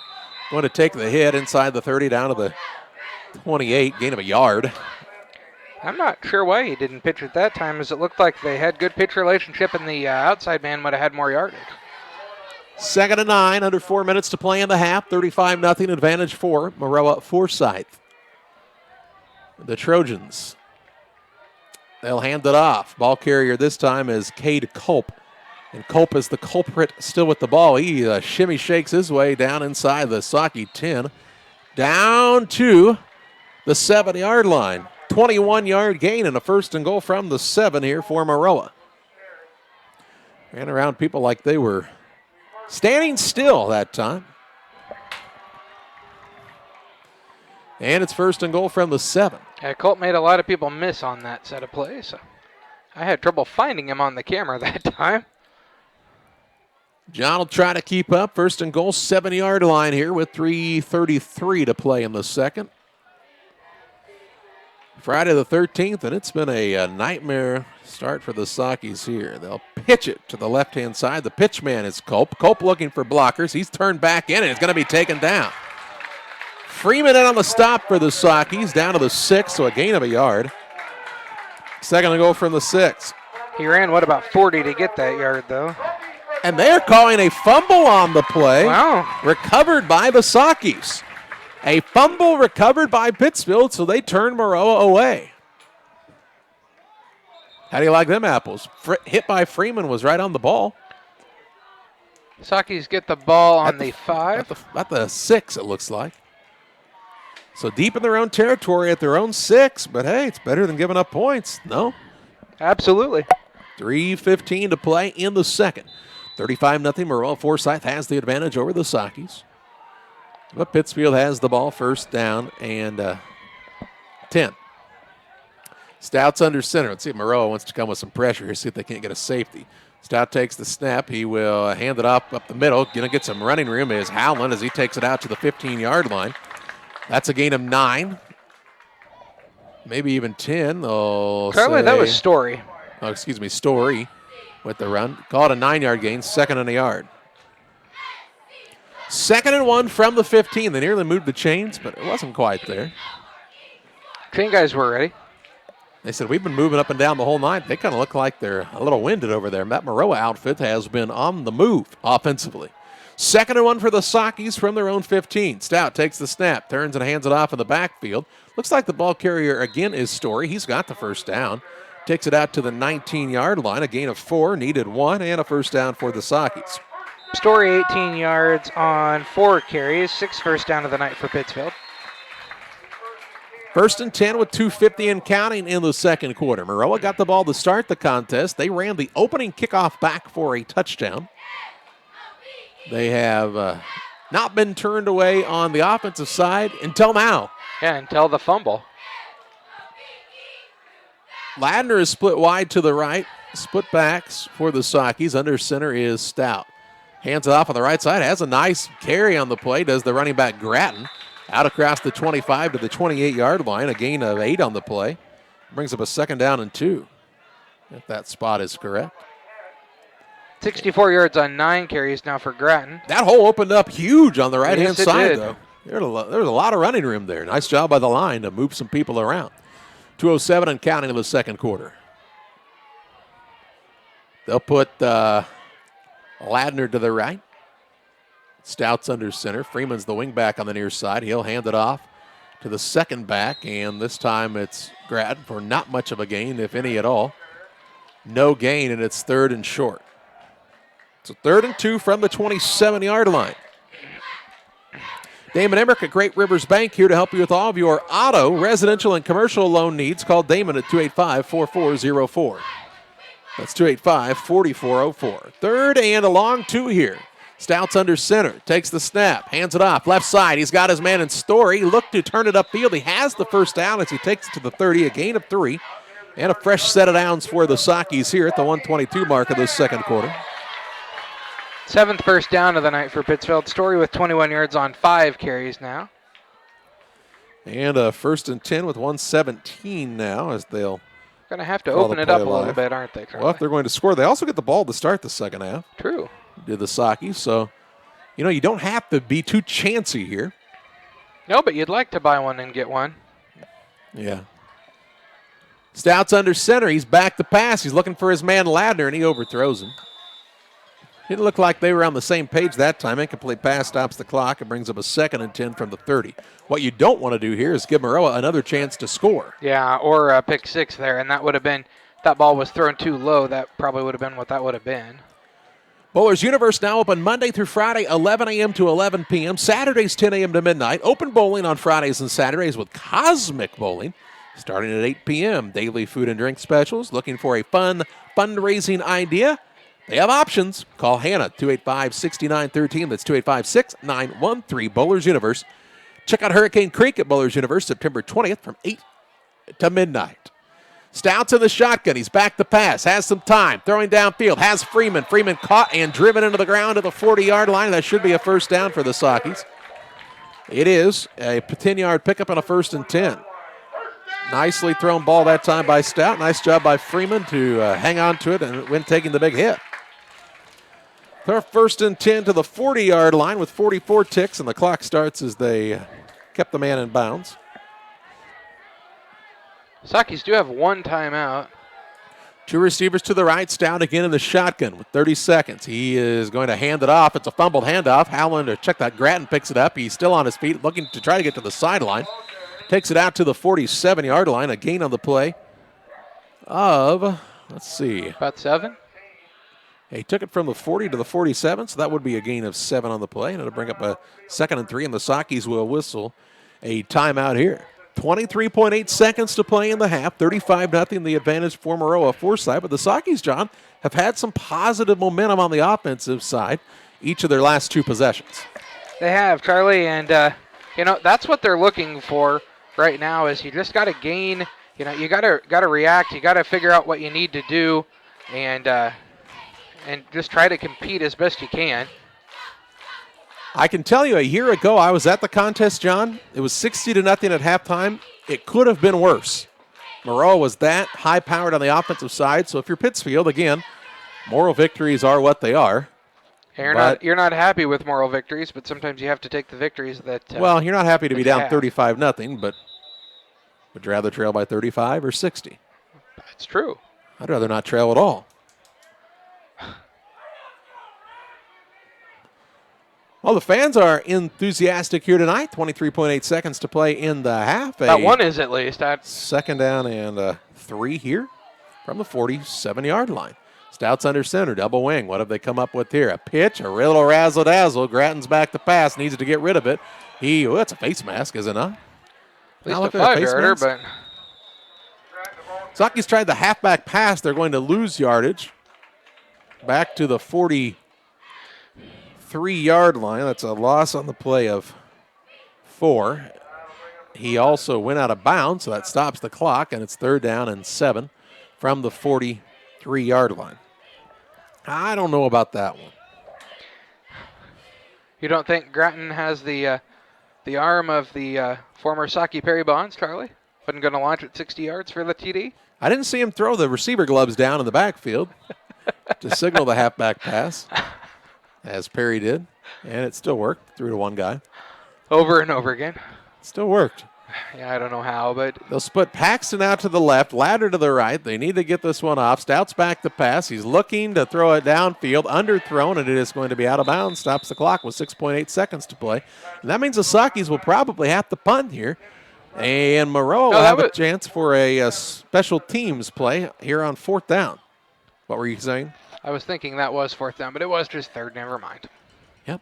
It's because you only have one shoe on. Probably. Sockies could go for it here, I guess, and make sure they take at least 6.8 seconds. If you run the ball, you're going to almost certainly take that. And they are going to go for it. Receiver wide to either side. Stout is under center. He is going to hand it off along the right-hand side. Ball carrier is Grattan. He's fighting for yards. He stood up and taken down near the 48-yard line. A gain of 5, and that's how the first half comes to an end. Maroa-Forsyth has a 35-0 advantage over the Pittsfield Sockies as we take you to the Illini Community Hospital halftime show, where we'll have a look at halftime statistics and more coming your way next on Central Illinois Sports. At Illini Community Hospital, our goal is to provide high-quality medical care close to the communities we call home. Our team of providers and nurses are here to help guide you every step of the way to your healthcare journey with the personalized style of medicine you've come to expect from Illini. Illini is proud to welcome Dr. Esfaldo Wesley, oncologist, to our oncology team. He joins Sherry White, nurse practitioner, providing high-quality oncology care right here at home. For more information, visit IlliniHospital.org. Illini Community Hospital, proudly improving the health of our communities.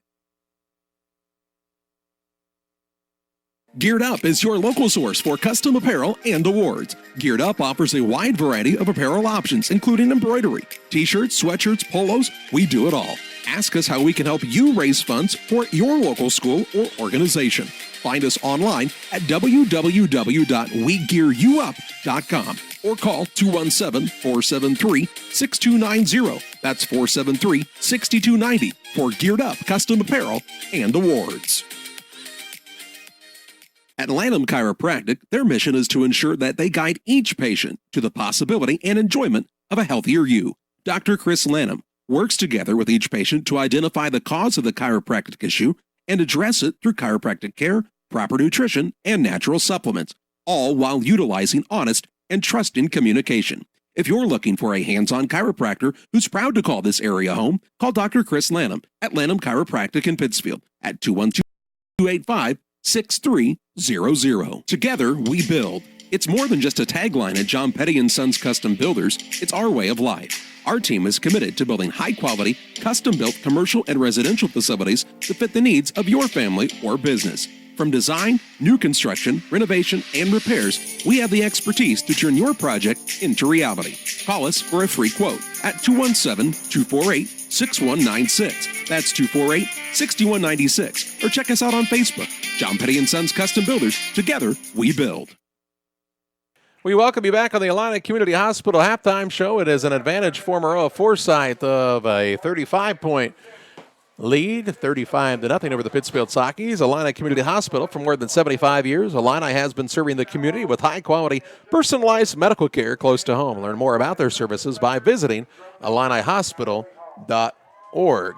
Well, Maroa-Forsyth has done all the scoring here so far in the first half. They got on the board at the 11:47 mark of the first quarter, about as quick as you can score in a football game, as Culp took it 85 yards on the opening kick. The Jenkins kick was good, and the Trojans led 7-0. They would strike again at the 8:31 mark of the first quarter. Jostis, the pass to Gilbert, an 11-yard pass. Jenkins's kick was good, made it 14-0. They would score yet again less than 3 minutes later at the 5:57 mark. Jostis, the pass to Hicks, 79 yards, and the kick was good. Then at the 1:35 mark of the first quarter, a pass to Getz, 64 yards, and the Jenkins kick was good, 28-0 after one quarter. The Trojans scored just once in the second quarter as the Sockies were able to hold on to the ball a little longer on the offensive side and limit their opportunities. 7:46 mark, Joseph the pass to Gilbert, 37 yards. The kick was good and made it 35-0. That is the halftime lead for Maroa-Forsyth on top of the Pittsfield Sockies. We'll pause for a timeout. John has a look at the rest of your halftime stats on the Illini Community Hospital halftime show. Back with you after this. For delicious, authentic Italian pizza and pasta, it's Gianni's Pizza on the Square in Pittsfield. From delicious appetizers to a wide selection of specialty pizzas and pastas, Gianni's has something everyone will enjoy. Take advantage of the Gianni's Pizza Special, where you can order any extra large pizza and receive a free small one-topping pizza. For carryout or delivery, call 285-4002. That's 285-4002 for Gianni's Pizza on the Square in Pittsfield. Abney Home Improvement is a family-owned company with Christian values. We have a passion for helping our customers find the best products at a great price. We understand making a large purchase of windows and doors for your home is a big investment. Our mission is to be completely upfront with you. We have built our business on trust and reputation. We depend on our customers to refer us to friends and family for their home improvement needs. Call 573-221-0886. We finish what we start with quality for you. Abney Home Improvement's 100% satisfaction is what we build our business on. Welcome to the city of Pittsfield, a great place to call home or a great place to visit as a home away from home. Visit the beautiful downtown area with the Pike County Courthouse and many businesses and restaurants to enjoy.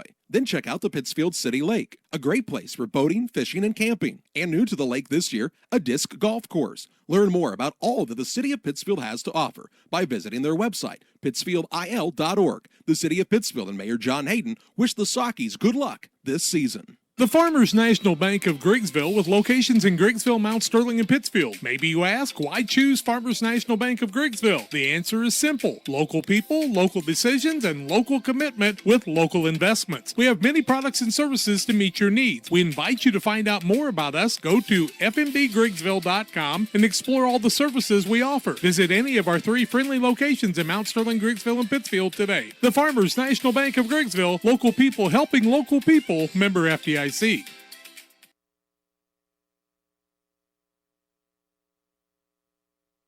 Welcome back on the Illini Community Hospital halftime show. A 35-0 advantage for Maroa-Forsyth over the Pittsfield Sockies. And John has your halftime stats.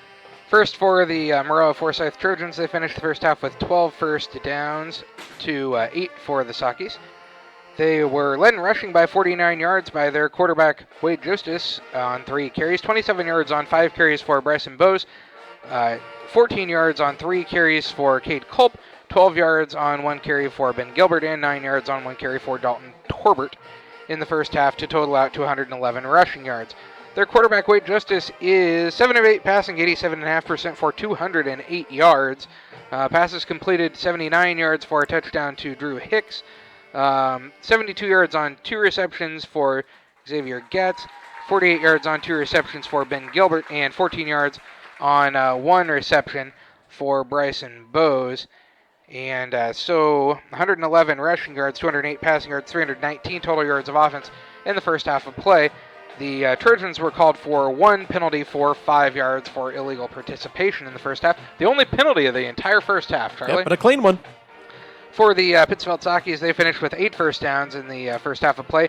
72 yards on 13 carries for Gage Gratton, 25 yards on 7 carries for Wade Howland, 21 yards, 5 carries for Colton Story, 11 yards, 5 carries for Bobby Stout. Jacob Freeman has not run the ball on the evening, so the Sockies total out to 129 rushing yards. Quarterback Bobby Stout, 2 of 7 passing, 28.5% with an interception, 21 yards passing. Passes caught by Gage Gratton for 11 yards and Jacob Freeman 1 reception for 10 yards. So 129 rushing yards, 21 passing yards, 150 total yards of offense. Sockies yet to be called for a penalty on the night, which is definitely an improvement over the last 2 weeks. That is true, John. They have been penalized quite a bit over the first 2 weeks of play, and so good to see them cut down on that a little bit here, but they still find themselves down in this contest by a score of 35-0 here at the halftime break. Illini Rural Health Clinic, they're proud to welcome Dr. James Yules, pediatrician, to their team. Dr. Yules is welcoming new patients and is excited to partner with you and your family to keep your children healthy all year long. Find out more about Dr. Yules by visiting IlliniHospital.org. The marching Sockies are on the field under the direction of Justin A. Bangert, playing tunes from the one and only Lady Gaga. They're on the edge right now, Charlie. They're on the edge, and they are just about ready to head off the field. Nice job with the field show by Justin Bangert's crew, along with the flags under the direction of Charlie Bangert and the Sockettes also out there on the field. Good job. They'll be marching in the parade in Griggsville, the Magnificent Mile Parade at the Griggsville Apple Festival next week, and then I do believe they'll also be in Milton in a couple of weeks at the Corn Carnival. So lots to look forward to, a good couple chances to see the Sockies, and they will also be marching in the homecoming parade a week, 2 weeks from today. 2 weeks.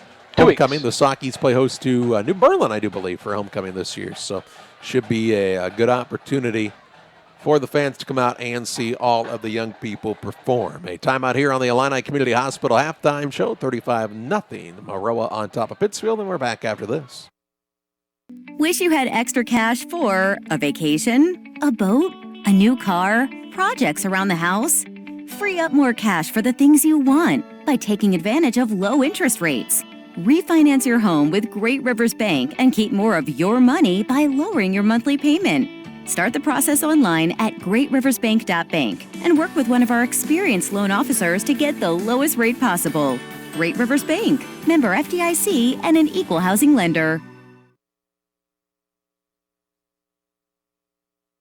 Call Best Systems Builders for all your insulation needs. We are a full-service insulation contractor offering both open and closed cell spray foam, blown cellulose, and fiberglass installation. Best Systems has 2 BPI certified professionals ready to inspect your home or business today. You may qualify for incentives through the American Act on Energy program. Call Scott or Michael at 217-285-6005 for your free estimate, or visit us online at gobestsystems.com and start saving money on your energy bill today. Western Illinois FCA offers many opportunities to show Jesus Christ to the coaches, teachers, and athletes in our area.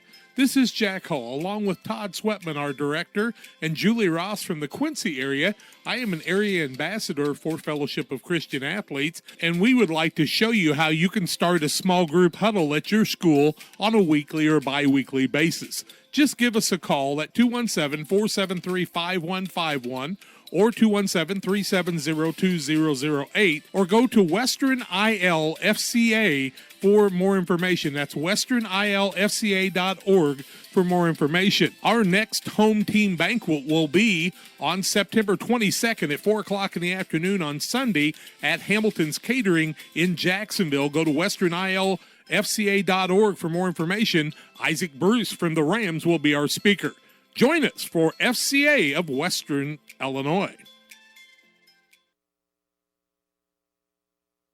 35-0 is the advantage at halftime as we welcome you back on the Illini Community Hospital halftime show. The Maroa-Forsyth Trojans had the lead over the Pittsfield Sockies. Taking a look at some other scores from around the area. Camp Point Central and Brown County are in a battle, 20-15. Central with the advantage with 4:06 to play in the second quarter. A game you can hear on Central Illinois Sports with Jack and Randy Blyke and also Steve Surratt with that broadcast. Glenwood on top of Springfield 31-0 and or 21-0 I should say, and John Glenwood put a thumping. In fact, they ended up 42-7 on Springfield. It's just got an updated score. Glenwood beat SHG last week like they stole something. At SHG, too, Yeah. as they don't all play at the same place anymore. They, you don't see that happen very often, but it did last week. And we went to a game where we thought SHG was getting thumped for a while, Charlie, when they played Rochester a few years ago, and then all of a sudden it was a game again. All of a sudden. Athens is on top of Porta 26-0, 7:04 to play in the second quarter of their contest in Sangamo action. We can also tell you that at halftime, Menden leads Rout 16-0 in their game. Let's see. West Hancock was down, I think, 42-0 to Clark County in their contest. Also, Knoxville leads Illini West 20-0. Greenfield Northwestern and Calhoun, no score so far in that one. Same with Pleasant Plains and Riverton. Farmington leads Rushville 12-6. Effingham's on top of Jerseyville 20-14. Athens, we told you, is leading Porta 26-0. Beardstown's on top of Triopia in the second quarter 14-0 in their contest. Carrollton in the second quarter leads North Green 8-0. Williamsville leads Auburn 20-3 in the second quarter of their contest. So thanks for the updates on the scores here. Rushville looking to rebound. They took a beating last week by Knoxville. The Bullets really are a good squad year in and year out, and Rushville is trying to get some things rolling once again after they had a nice long stretch of success on the gridiron. And they're playing Farmington tonight, who's been pretty good as of late as well. Well, Maroa is out on the field stretching, getting ready for the second half. The Sakis are headed their way, this way, I should say. And we'll pause for our final timeout on the Illini Community Hospital halftime show. 35-0 Maroa on top. Back with second half play-by-play after this. All of your commercial and residential trash pickup needs, call Trash Queen, serving Pike, Scott, and Morgan counties with affordable residential trash service and roll-off dumpsters. We're proud to be locally owned and operated and want to earn your business. Give us a call to find out just how affordable our rates really are. Call Trash Queen at 217-320-4320. That's 217-320-4320. Or check us out on Facebook. Trash Queen, our business is picking up. Just like that, the kids are back in school, the summer's over, and we're back to doing homework in the evenings with our wonderful children. Nothing makes this scenario more magical than having a reliable internet connection to get all the homework complete, followed by everyone off to baths and bed. So after that dream is over and the kids are finally doing their homework, make sure you have a strong internet connection. Call Cascom today at 1-800-252-1799. Just because your kids are back to school doesn't mean you have to sacrifice your fitness routine. Illini Fitness is now open 24 hours a day, 7 days a week. Whether you're a busy parent, college student, night owl, or early riser, our hours now fit your schedule. Call to find out about our affordable memberships at 285-5635 or learn more by visiting IlliniHospital.org/fitness. Illini Fitness, located at 128 West Washington Street in Pittsfield. The team at Pike County Real Estate specializes in residential homes, commercial properties, tillable, and hunting land in west central Illinois and northeastern Missouri. We treat our clients with the utmost respect and do our very best to connect buyers and sellers together to best suit the needs of our customers. See our current properties at www.pikecorealestate.com or call us at 217-285-5800 for Pike County Real Estate. For nearly 40 years, the Niebuhr Funeral Home has been serving our area with professionalism and compassion. This is our business, our hometown. You can be assured we take great personal pride in serving your family in your time of loss. We're locally owned. We're your friends and neighbors. We care about you and your family. Niebuhr Funeral Home, with locations in Pittsfield and Barry, serving our community with compassion and respect.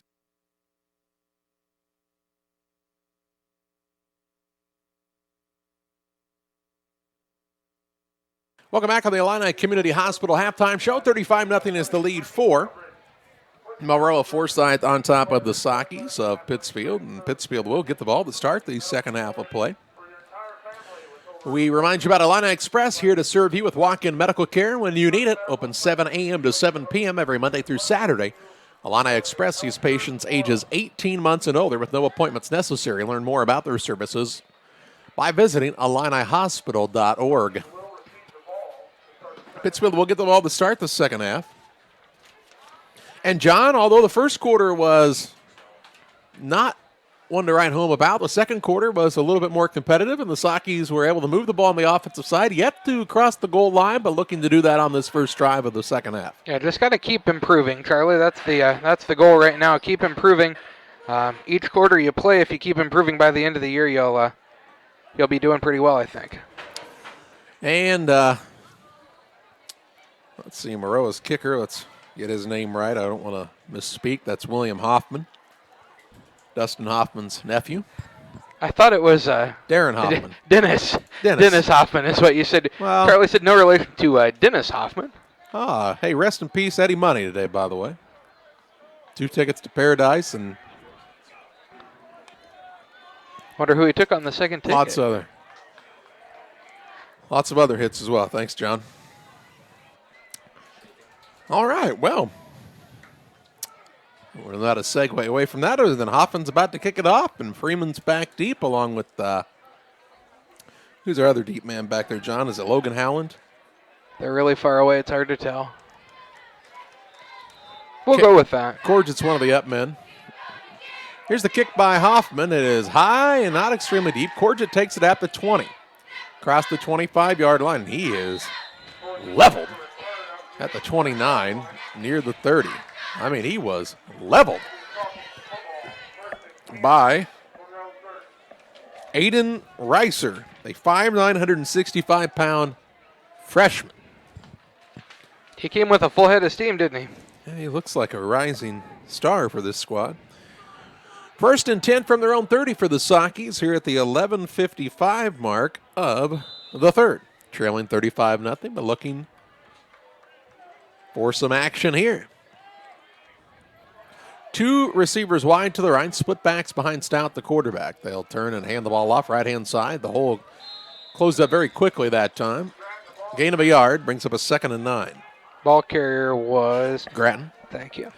Yeah, and you could see the hole there, but it closed quickly, and you got to get the back there a little bit quicker. Grattan has had some big plays tonight, though, and he's a tough runner. Biggest run of the night was a 25-yard gain. 73 yards on 14 carries for him. 2nd and 9. Just underway here in the third quarter. Ladner and now Freeman are split wide to the right. Well, the Sockies go to the air here. Stout takes the snap. He's going to keep it himself along the left-hand side, and he turns it upfield. He kind of delivered the blow that time to the man, and that man is slow to get up. Out near the 35-yard line. That's a gain of 4 to bring up a 3rd down and 5 yards to go from the 35. I think that time Ben Gilbert thought that Stout was just going to kind of nudge him, and Stout went full speed ahead over the top of him. He did get tripped up, but Gilbert took the blow that time. 3rd and 5 from the 35. Rubel comes off the field. They'll bring Paxton in. He and Freeman are out wide right. Stout's in the shotgun. Calls him set, takes the snap, rolling out, has immediate pressure, breaks a tackle in the backfield, stays on his feet, trying to turn it upfield, looking for room, gets a good block, and he's got the 1st down. Look at him go 50, 45, 40, 35-yard line, and that was all Stout being an athlete that time. Takes it to the 37-yard line. A gain on the play of 28 yards and a 1st down for the Sockies. I mean, he made something out of nothing. Pure athleticism. What should have been a sack. Yeah, what should have been taken down in the backfield easily becomes a big gain for Stout. And I think you got to try to get him out in space a little bit more for the Sockies. You don't like your quarterback taking big hits, but with an athlete like that, you got to get him out of moving. 10, 12 and counting. No, he went out of bounds, so the clock not running here in the third. Yeah. 1st and 10 from the 37. Stout again in the shotgun. He's back to pass. Rolls, sets, throws, incomplete. Short of the intended man and Freeman. Incomplete pass brings up a 2nd and 10 from the 37. The Sockies overall, John, have a pretty decent amount of overall yards, do they not? They had 150 yards in the 1st half. And they've gone from the 30 here down to the other 37, so tack on another 50 or so.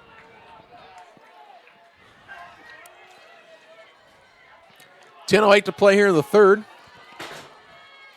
Back to pass is Stout. He's got pressure, looking for a man. He hits Freeman, and Freeman's taken down quickly on the screen play. He's going to actually lose yardage to the 39.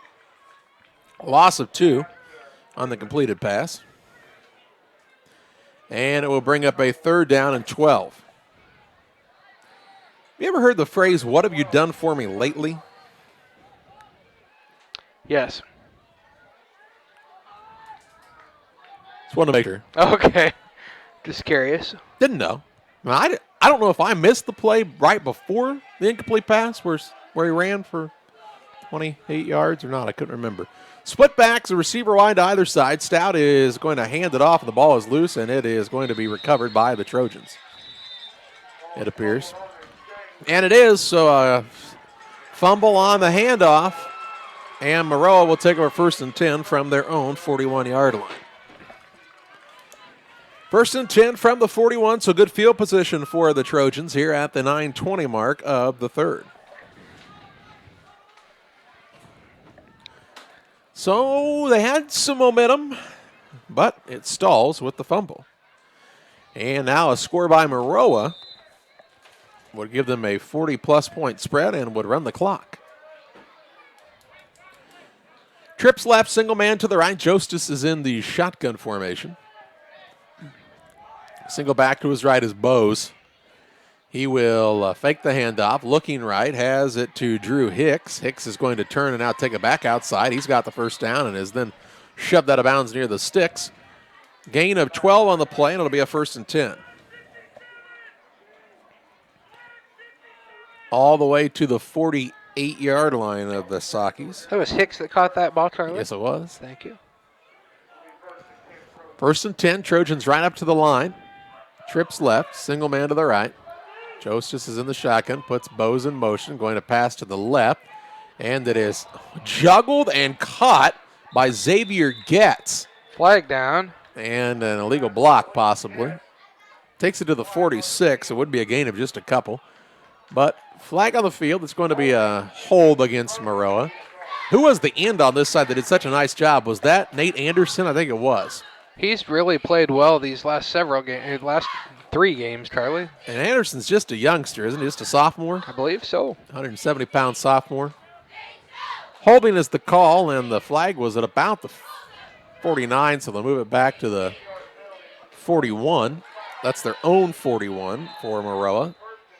It's 1st down and 21 yards. 1st and 21, trips right, single man left. Jostis is going to run the option to the right. He pitches it out to Bose. Bose has the corner and a big gain on the play. Chalky's trying to chase him down from behind, and Bose is now slung out of bounds at around the 40-yard line. Call it the 41, so from one 41 to the other, a gain of 18, and it'll bring up a 2nd and 3. 45 yards on 6 carries now for Bryson Bose. 8:46 to play in the 3rd. 2nd and 3 here for Maroa. They'll hand it off to Culp on an end-around play. He is going to get the 1st down. He needed 3, picked up 4, I should say, and it'll be a 1st and 10 to the 37-yard line. So look at the chain set, and Maroa's got a fresh set of downs. 2 backs in the backfield as Jostis is in the shotgun formation. 2 receivers to the right, a single man left. He's back to pass. Going to shovel it up the middle. This is to Bose. Bose has the 1st down and more. Takes it inside the 25 to the 24-yard line. Pick up a 13 on the shovel pass to Bose. 1st and 10. That one, if you pursue it all, you've over-pursued. Trips to the right. Wide to the left is Xavier Getz. See if they target him. No, instead they're going to pass to the right-hand side to Hicks. Hicks has the catch, and he is scampering toward the pylon, and he's in. At the 8:13 mark of this 3rd quarter, Hicks gets the catch and run. 24 yards on the score. And that makes it a 41-0 score.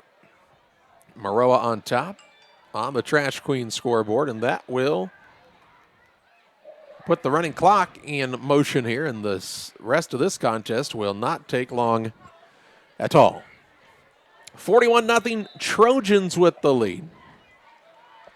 And they'll be on for the extra point attempt. I would think, yeah. I mean, it was a touchdown, and I don't think they knew that. They'd like to bring the kicking team on. Is there not a play clock for this? There is, but they just now blew it live. Okay. Here's the kicker, Peyton Jenkins. Perfect so far. The snap is a little low. Jenkins puts a foot into this one, and it is still good. And solid tonight has Jenkins, 42-0. The lead for Maroa-Forsyth. Where the Sockies, 8:09 to play in the 3rd. Back after this. Like a good neighbor, State Farm is there. You've heard that phrase many times. And Rod Prentice in Pittsfield, your State Farm agent, is the guy you can count on to be your friend and neighbor in the insurance business. He has a complete line of insurance available for you from State Farm Insurance. You can reach him at 217-285-6930. Our family trusts Rod Prentice with all of our insurance needs. Stop by their office on Washington Street and see the girls. And Rod Prentice, your State Farm agent, 217-285-6930. Well, they will have a running clock in play here. In fact, they're running it now. I don't know that I've ever seen. Should only start after the kickoff, but hey, whatever. I don't know that I've ever seen that. It does make it go faster if you let it run. Well, it won't take nearly as long. Not even going to stop it for timeouts.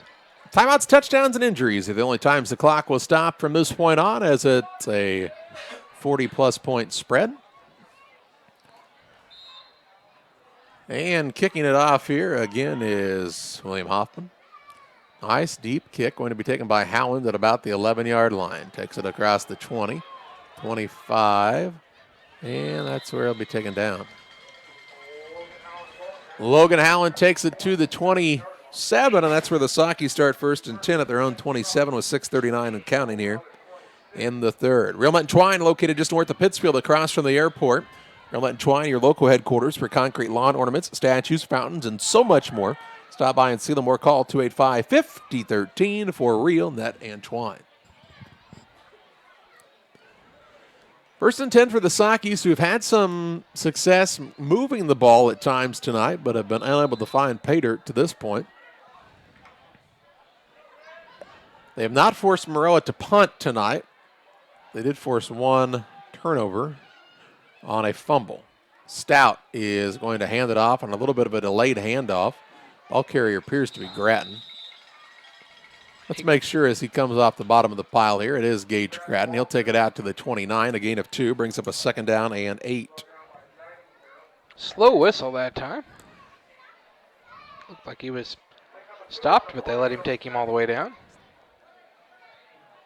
I'm not sure what you're asking. 5:35 to play here in the third. 42-0 Maroa.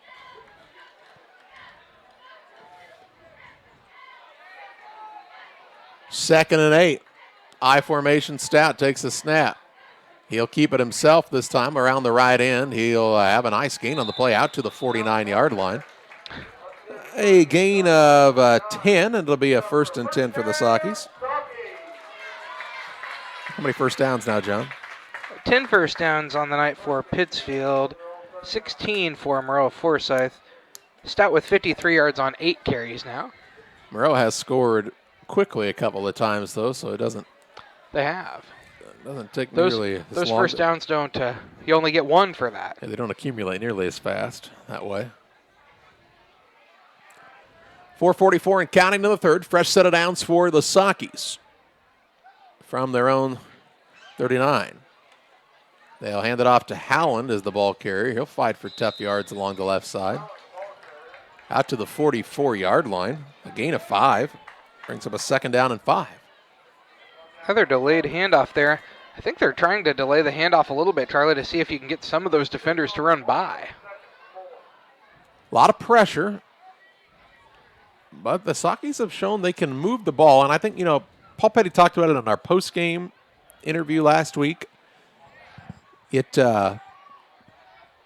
What you like to see is that from that game last week and their ability to move the ball against teams like Maroa and Auburn is you would think in games against the Plainses, New Berlins, Portas of the world, they'd have a little more success of being competitive in those games, which they have not been. Here's an end-around play and a first down for the Sockies, as Grattan again is the man to carry it inside Trojan territory to the 44-yard line.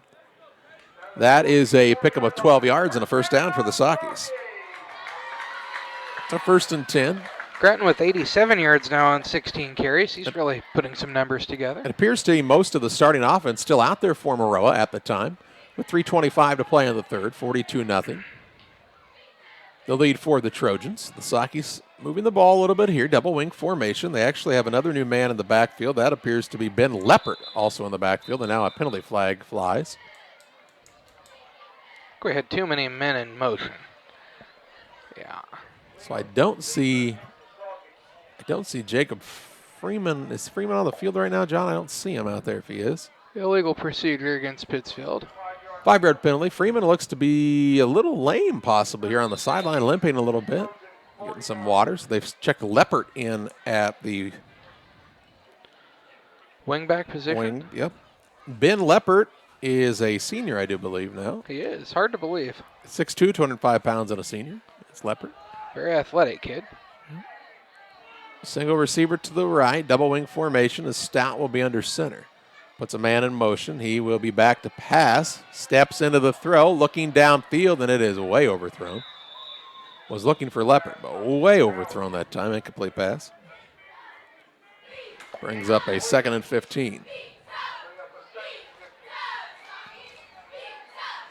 Second down, 15 yards to go. Running clock here with 2:05 to play in the third. 42-0 Maroa. Steve Smith Painting for all of your painting needs, from one room to the whole house, from a fence to a barn or grain bin. Steve Smith Painting can do it all with quality work and affordable pricing. Call Steve Smith Painting at 248-0993. That's 248-0993. The Trash Queen scoreboard tells us it's Maroa 42, Pittsfield nothing, but the Sakis trying to get a score on the board here. They're right at midfield, 2nd and 15. Stout again under center. Calls the line set. He's back to pass. Looking right and again overthrows. Stout has yet to find his rhythm on the passing game tonight. Everything's been just a little long or a little high tonight. And he's had some time, for the most part, to get the ball in the air. Sakis will be in the huddle with 1:09 to play in the third. They'll come to the line, 17 seconds on the play clock. They'll split Paxton to the left, Ladner to the right. Stout again is under center. He is back to pass. Looking in the middle of the field, has Grattan. He's got it for a big gain, 35-yard line. Ducks his head and takes it all the way to the 30. So that's a first down for the Sakis. A 19-yard pickup and a 1st and 10 to the 30. That was the exact same play they ran a moment ago, and Grattan was open in the middle of the field the last time as well. The Sakis recognized it, went right back to it, and they pick up the first down. 12th first down of the night. Grattan's got 30 yards receiving to go along with his 87 yards rushing. He's definitely a key contributor for the Saki squad. He is Gage Grattan, the junior. 18 seconds to play in the third. Single receiver out to either side against Stout and the under center. He'll hand it off to Grattan along the right-hand side. Not much running room there. He'll turn and take it upfield to around the 27-yard line. Gain of 3. And that will be the final play of the third period. After 3 quarters, it's Maroa 42, Pittsfield nothing. Fourth quarter play-by-play coming your way after this. At Lanham Chiropractic, their mission is to ensure that they guide each patient to the possibility and enjoyment of a healthier you. Dr. Chris Lanham works together with each patient to identify the cause of the chiropractic issue and address it through chiropractic care, proper nutrition, and natural supplements, all while utilizing honest and trusting communication. If you're looking for a hands-on chiropractor who's proud to call this area home, call Dr. Chris Lanham at Lanham Chiropractic in Pittsfield at 217-285-6300. Together, we build. It's more than just a tagline at John Petty & Sons Custom Builders. It's our way of life. Our team is committed to building high-quality, custom-built commercial and residential facilities to fit the needs of your family or business. From design, new construction, renovation, and repairs, we have the expertise to turn your project into reality. Call us for a free quote at 217-248-6196. That's 248-6196. Or check us out on Facebook. John Petty & Sons Custom Builders. Together, we build. Ready to start the fourth quarter. It is a 42-0 advantage for Maroa-Forsyth on top of Pittsfield on the Trash Queen scoreboard. And the Sakis have the ball. 2nd down and 7 from the 27-yard line. Looking to get a score on the board is Pittsfield here. They'll send Paxton out wide to the right. Ladner is in the slot on the left-hand side.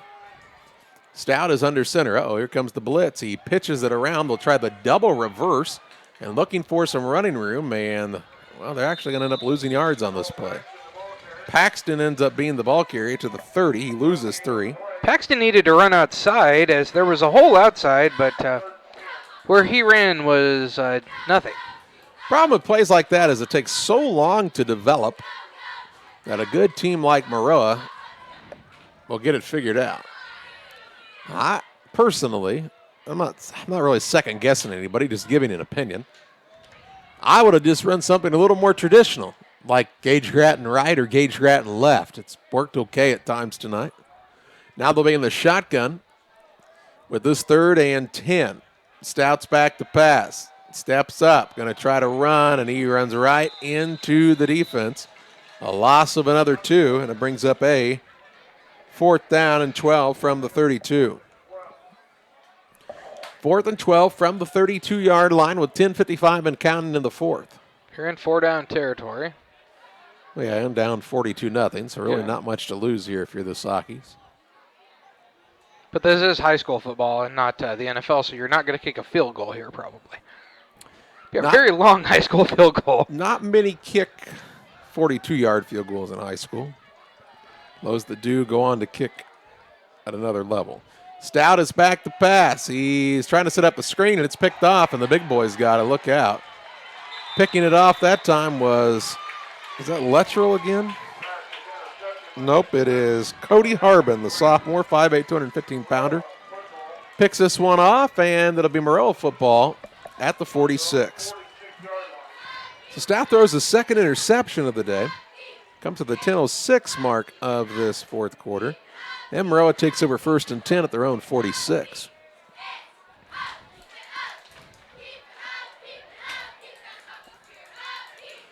So 1st and 10, let's see if they have the first string offense out there, or Coach Joseph has put some other folks into the game. I wouldn't have the first string offense in there because you had plenty of time to set up another team, but they will come out with a new quarterback. It looks to be Alan Jameson. He's a 5'10 junior. Jameson's in the shotgun. He will turn to hand it off, and nobody was at home, and now Jameson runs for his life. He's going to actually get back close to the original line of scrimmage. The Sockies hit him a couple of times in the backfield, but did not wrap up. And Jameson is going to be taken down at the line of scrimmage, maybe a gain of 1. Call it a 1-yard gain to the 30, or check that 47-yard line. 2nd down and 9 yards to go here. not going to run the hurry up anymore, are they? Taking some time, and, for the most part, Maroa doesn't try to really embarrass an opponent when they know that they have overmatched them. They will hand the ball off to the left-hand side. Jacob Blunk is going to get his first run of the night, the 5'7", 135-pound freshman. And Blunk will be taken down at the Socky 46. That's a gain of 7 yards, and brings up a 3rd down and 3. So Blunk with his first carry, B-L-U-N-K. Like plunk, but with a B. That's right.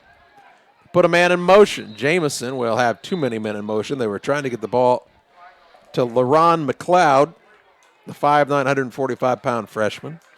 But LaRon was in motion along with the receiver on the right-hand side in Austin Miller. So they'll have to make it a 3rd and 8 now instead of a 3rd and 3. And it'll move it back to their own 48 for Maroa. As we told you, this Maroa-Forsyth program is no joke. They've been in the state championship game 8 of the last 15 years. They have tremendous facilities. Oh, yeah, better than most junior colleges. Jameson is in the shotgun. He will bark out the signals. Now he will. He put a man in motion, and he never went in motion. He tried to put him in motion again, and he still didn't go in motion, so then he called timeout. He says, timeout on the field. We'll take it too. 7:31 to play. 42-0 Maroa on top. Back after this.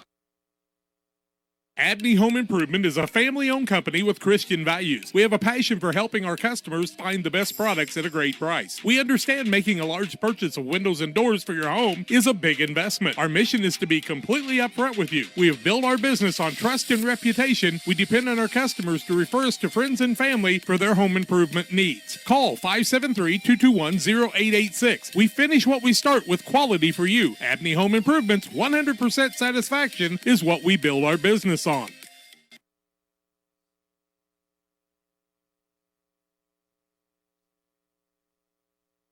7 minutes, 31 seconds to play in this contest. It is a 42-0 advantage for Maroa. They've got it 3rd and 8 from their own 48-yard line, and the Saki defense trying to get a stop here and force the Trojans to punt for the first time tonight. Let's see what happens on this play. Jameson's in the shotgun. He's going to hand it off to Blunk, and Blunk is going to be taken down at the 49. So he'll gain just a yard on the play, and I would assume Maroa will punt it away here. I would think so. Let's wait and see. 7-13 and counting. They might just come out and run the regular offense, though, and they will. Okay. I don't say regular. It's the backup offense. 2 wide to either side.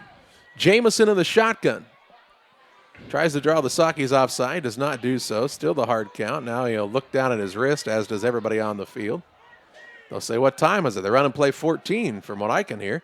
And he's back to pass as Jameson sets his feet, throws downfield, looking for a man, and overthrows. It's a nice arm from Jameson, though, isn't it? LaRon McLeod was the intended receiver. Yeah, Jameson is Allen Jameson. Excuse me, Jameson Allen. Sorry, guys. First name, last name. It could have worked either way. Jameson he had 2 Allen. first names, or 2 last names. Jameson Allen. Well, I got confused because the young man under him on here is Jackson as a first name as well. But I'd have made a lot more sense if I'd looked at his last name, Nightingale, probably not a first. So Jameson Allen is the 5'10", 155-pound junior. Sorry, young Mr. Allen. And his incomplete pass to McLeod brings up a 1st and 10 for the Sakis from their opponent's 49-yard line. 6:02 and counting. Under center is Stout. Hands it off along the left-hand side. This is Howland. Howland looking for running room. Has it inside the 40. Down to the 39. That should be very close to a first down. And they will say second. No, they're going to say first down. Move them. Moving. A gain of 10 to the 39. So 1st and 10. What, 11th first down, John? 13th. 40 yards on 9 carries now for Howard. They've moved the ball. They just have not scored, and obviously have not stopped Maroa much. Stout hands it off to the deep back. This is Howland again now running out of the fullback spot. He's going to get another 10 yards. Running hard is Wade Howland, dragging men with him. In fact, an 11-yard gain to the 28. And another 1st and 10. 5 minutes and counting in this one. So 1st and 10 at the 28. Pittsfield again trying to get on the board. Turned it over a couple times tonight. They forced 1 turnover. And they are trying to make something happen here late in the 4th. Stout takes the snap, hands it off again to Howland. Running left, 25-yard line, but a penalty flag comes in as he runs over the would-be tackler. Penalty flag back at the 30, a holding call. It's the 2nd penalty of the night against the Sakis. 10-yard penalty.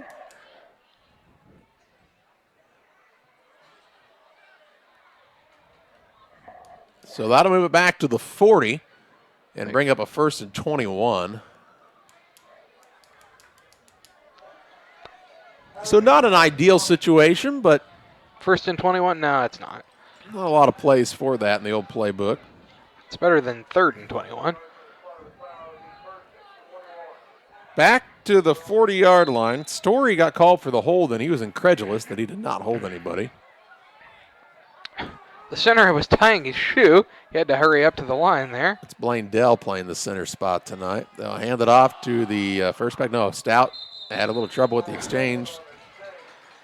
He fumbled the ball. He picked it up. Lost 2.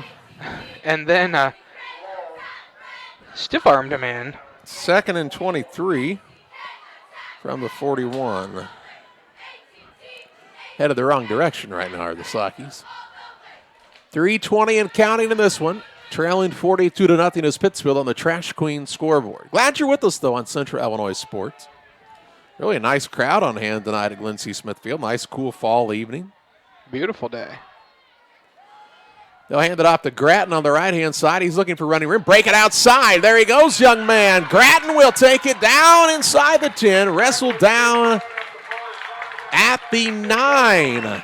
All the way down to the 9 for Gage Grattan. That is a run of 32 yards for the Sockies, and a first and goal from the 9. Grattan with 122 yards now on 18 carries to go along with 30 receiving yards.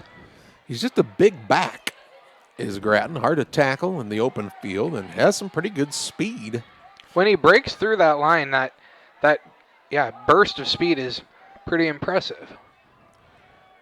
Stouts under center, takes the snap, hands it off along the right-hand side. Grattan again looking for running room, looking for the pylon, stretches out. Is he in? He is in! Gage Grattan takes it in. At the 2:15 mark of this fourth quarter. From 9 yards out, Grattan with the score. And puts the Sockies on the board for the first time tonight. They will keep the clock running. It should have stopped. Well, timeouts, touchdowns, and injuries. That does meet one of those criteria. That did qualify, I do believe, but they'll keep the clock running. And J.J. Petty will be on for the extra point attempt here, it appears, or will they go for 2?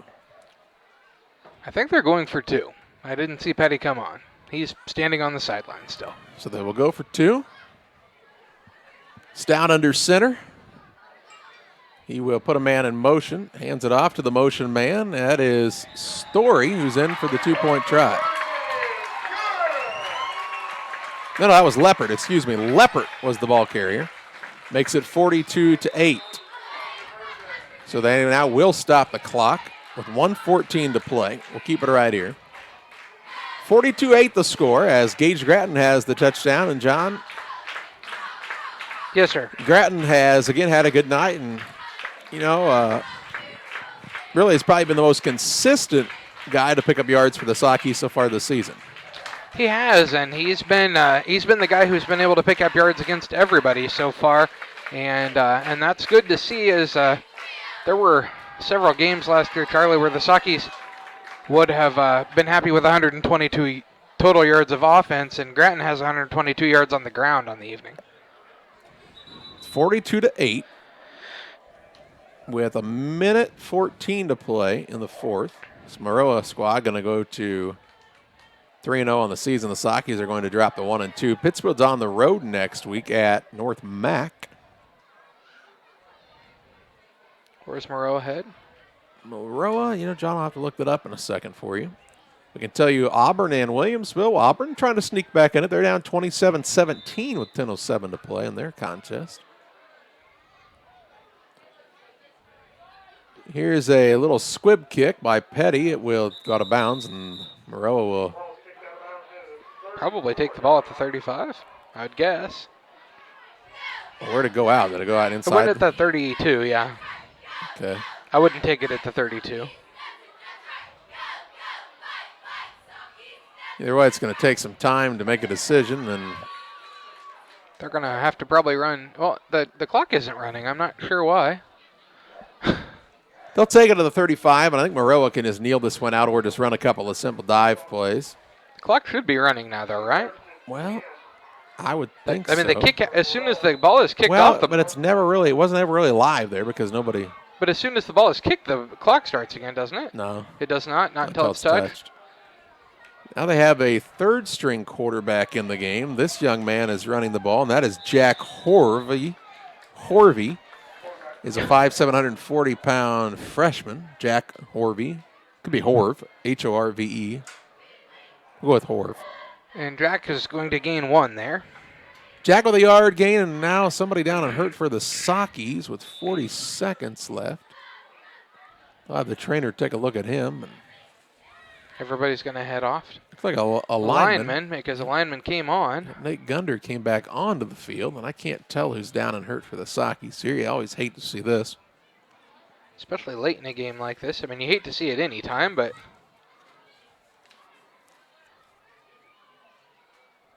Yeah, not much left to be decided in this contest. 41.1 seconds left. And still trying to identify who's down and injured for Pittsfield. Paul Petty out there along with Phil, the trainer for the Sockies. While you're doing that, you have time to look and see who Maroa plays next week? I will in a second, but I do want to give you an update, John, that Central A&M is beating Tuscola 42-7. Oh, Tuscola and Arcola played a 42-45 game last week. Central A&M is back to playing Central A&M football, evidently, huh? They'd been a little bit. Actually, Charlie, that's Colton Story that was down. So Story is slow to get up. He's going to hop up and walk off on under his own power. Might have gotten a little bit of a kind of holding the back of his head. Yeah. Never like to see that. Maroa next week is, they got an easy one, John, at Williamsville. Well, it'll probably be for the conference. Well, if Williamsville hangs on and beats Auburn tonight, it definitely will be. They'll take the knee, Horv, and that'll be the final in this one. A 42-8 win for Maroa-Forsyth over the Pittsfield Sockies. We take you to the Geared Up post-game show, where we'll take a look at final stats and analysis. That comes your way after this. Geared Up is your local source for custom apparel and awards. Geared Up offers a wide variety of apparel options, including embroidery, t-shirts, sweatshirts, polos. We do it all. Ask us how we can help you raise funds for your local school or organization. Find us online at www.wegearyouup.com or call 217-473-6290. That's 473-6290 for Geared Up custom apparel and awards. Like a good neighbor, State Farm is there. You've heard that phrase many times. And Rod Prentice in Pittsfield, your State Farm agent, is the guy you can count on to be your friend and neighbor in the insurance business. He has a complete line of insurance available for you from State Farm Insurance. You can reach him at 217-285-6930. Our family trusts Rod Prentice with all of our insurance needs. Stop by their office on Washington Street and see the girls. And Rod Prentice, your State Farm agent, 217-285-6930. Mid-USA Landscaping, serving all of Pike County for residential and commercial lawn care. Mid-USA Landscaping can beautify your lawn and property with proper treatment, spraying, seeding, and of course landscaping designs perfect for your home or business. Mid-USA donates to the local area Little League fields and sports fields at your schools, and they are the perfect fit for you. Call them today at 217-577-4900. That's 577-4900. Mid-USA Landscaping for you. At Illini Community Hospital, our goal is to provide high-quality medical care close to the communities we call home. Our team of providers and nurses are here to help guide you every step of the way to your healthcare journey with the personalized style of medicine you've come to expect from Illini. Illini is proud to welcome Dr. Esfaldo Wesley, oncologist, to our oncology team. He joins Sherry White, nurse practitioner, providing high-quality oncology care right here at home. For more information, visit IlliniHospital.org. Illini Community Hospital, proudly improving the health of our communities.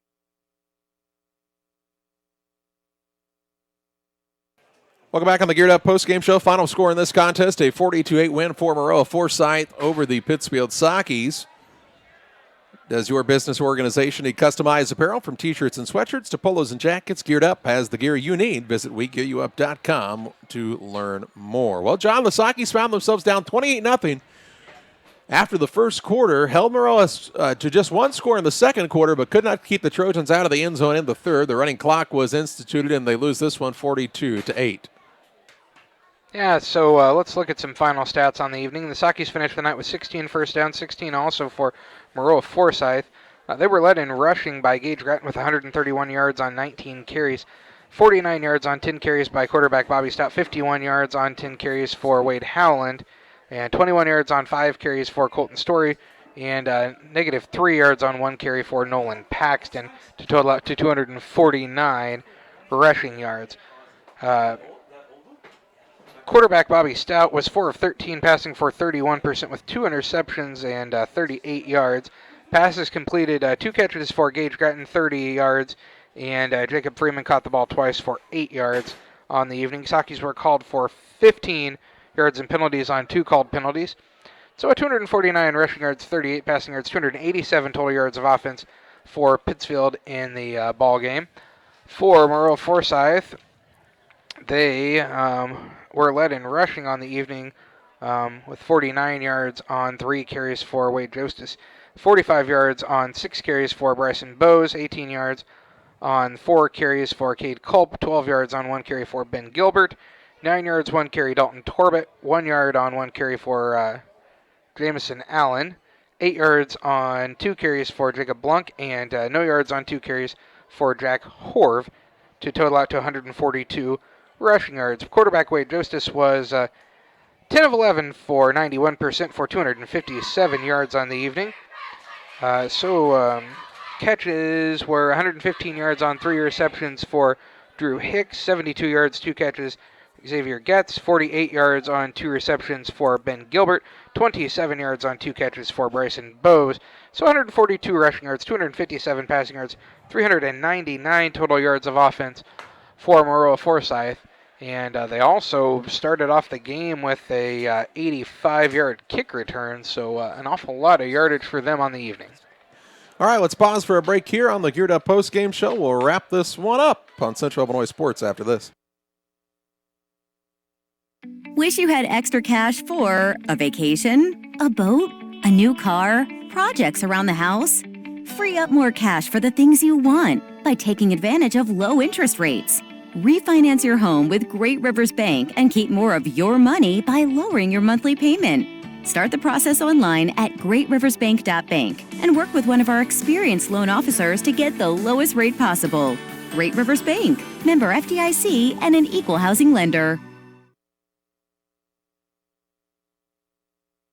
Welcome back on the Geared Up post-game show. Geared Up proud to partner with local schools, businesses, and organizations for their fundraising needs. Custom apparel sales make great fundraisers. And at Geared Up, we guarantee at least 25% of all screen-printed apparel sales go back to your fundraising efforts. Learn more at WeGearYouUp.com. John, the Sockies are on the road next week. They're in Verdon against North Mac, a team that the Sockies have struggled to stay competitive with over the last couple of years. They're looking to turn the page and get a little better each week. I think, this was a better performance than we saw against Maroa last year, but still a long way to go for the Socky program. Yeah, Charlie, better than you saw last year. I was not able to make the long trip to outside Decatur last year, but better effort.